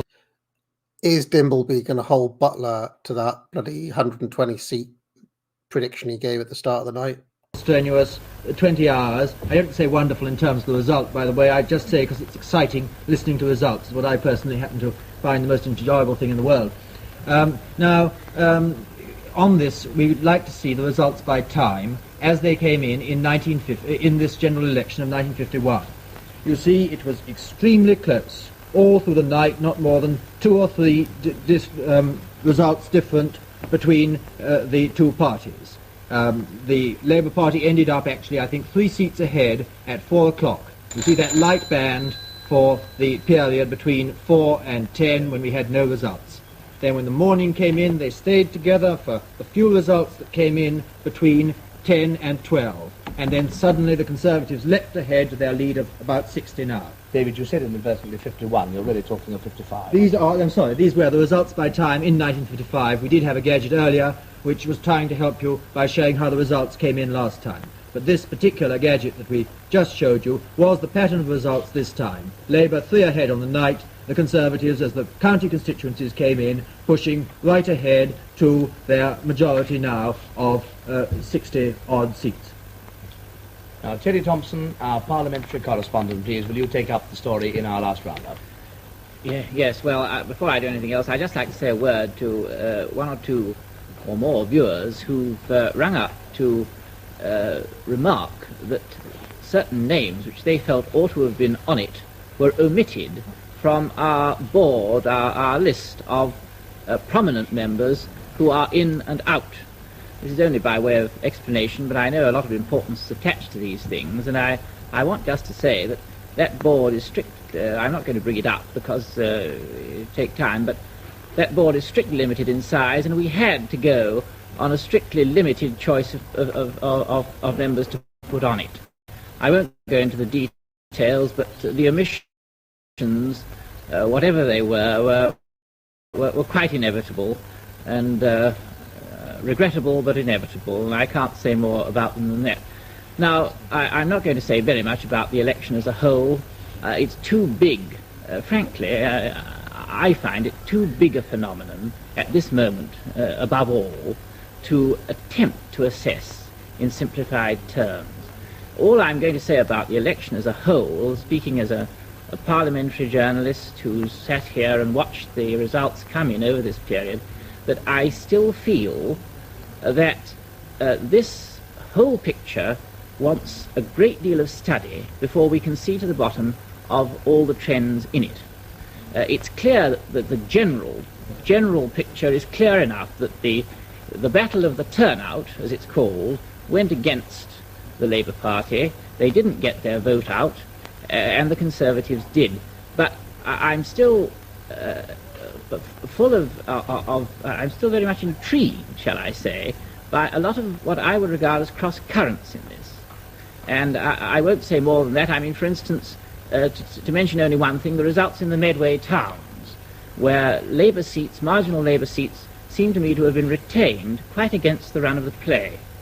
Then there's the whole position of the Liberal Party and so on, which I've no doubt fascinating conclusions will be reached on by David Butler in some book which he'll write in the future. Now, leaving the... He's taken a long time to say nothing. He's just like, I'm not going to say anything. It's kind of interesting to study further, you know. Okay, I think we'll leave it here. I think we'll. If there's anything else to, here's the final results. Here's the final results. Let's have a look. Labour Party is down to 12,300,000. In the last election, they got 13,900,000. They're down 1.5 million. In other words, the Conservatives are down 500,000. Labour's down 1.5 million in total votes, rounding it off. That is the story of this election. It's told in the failure of the Labour Party to poll its proportion of its vote, the success of the Conservatives in getting a larger proportion of theirs out. The battle of the turnout is the phrase that's been used again and again. I'm sure that's exactly what this was. Of course, abstentions in a sense are endorsation of things as they are, and the government has every right to take credit for the fact that not very many people felt strongly enough to go and switch the thing against them. That's all for now, Richard. Thank you, Bob, very much. Well, it is just left now for me to give a final summing up. And that's not going to be quite the same as the summing up given by the experts. One fact from all this, to me as the perennial layman, there is a Conservative government. It has a majority of at least 50, and that figure is capable of change for the rest of today and also to some extent tomorrow. That much we know. I've been making a little calculation on a piece of paper, and I find that it was just 17 hours ago that we first came and sat down here and said, good evening, we're going to tell you about the general election. We're more or less stuck in our chairs in the studio. I won't pretend it's been easy, but we've enjoyed it, and I hope in some way that you've enjoyed it too. I want to say, like a chairman of a successful meeting, if it's been successful, a great thank you to all the people that you haven't seen who are in this room behind the scenes, because they've worked jolly hard. Now that's all. 17 hours with a couple of hours break. We hope, all of us, I know, that we have succeeded in performing some sort of a duty here which has been a public service for you.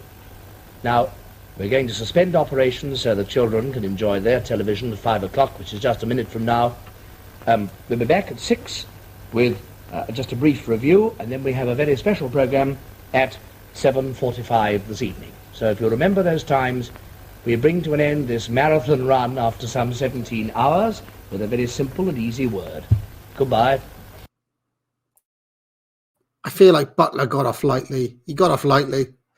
All right, let's wrap up the super chats and get out of here. So Yeah, I'm glad we did that. And maybe if I'm caught in a spot where there's literally nothing else going on, we'll do the 59 election, and then eventually we'll do the 60s ones, and maybe even eventually we'll get to the famous ones we'll get to 97 Blair, and Portillo losing his seat and all of that.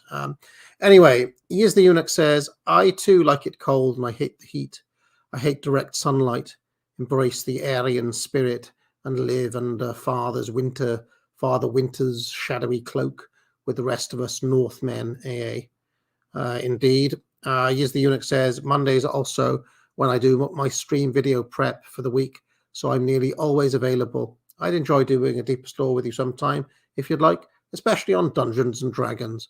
I'd probably have to get Dave Martell or somebody like that back to do a stream like that, or possibly Semiagog, because I'm not a D&D expert by any stretch of the imagination. But Here's the Eunuch also says, it's wild looking at this old footage, knowing that what I know now, especially how prevalent a certain physiognomy was in the Labour candidates and the academia and the media pundits.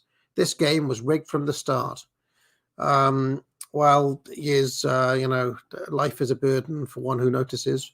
And then I will move over to the other super chats before I get back to listening to American Krogan's rant on his recent appearance on Frody show. Match of the day has just sent £5. Well, thank you very much. Circularity says £2. Fetishism of ancient anchors keep people grounded. Well, thank you very much, Circularity. He was the person I was shouting at earlier on, but he did mediate those comments later on, and now we're all friends again. Happy unity, just like the people of Britain in 1955. And Machiavelli Sucks to Go says, CNN would never thank its viewers. Indeed. All right, well, thank you very much. We'll be back tomorrow night for Unpopular Opinions. I'll be looking at the goings-on in Sri Lanka. We'll be doing an update on the Dutch farmers. If you're looking for something to do between now and then, you could do one of my courses. Take the Trivium, Foundations of Politics, Foundations of Economics, Trivium, Foundations of Entrepreneurship, and many other courses available now on the Academic Agency. Or you could join a channel for hundreds of hours of back content. You could buy a mug. But most importantly of all, ladies and gentlemen, get out.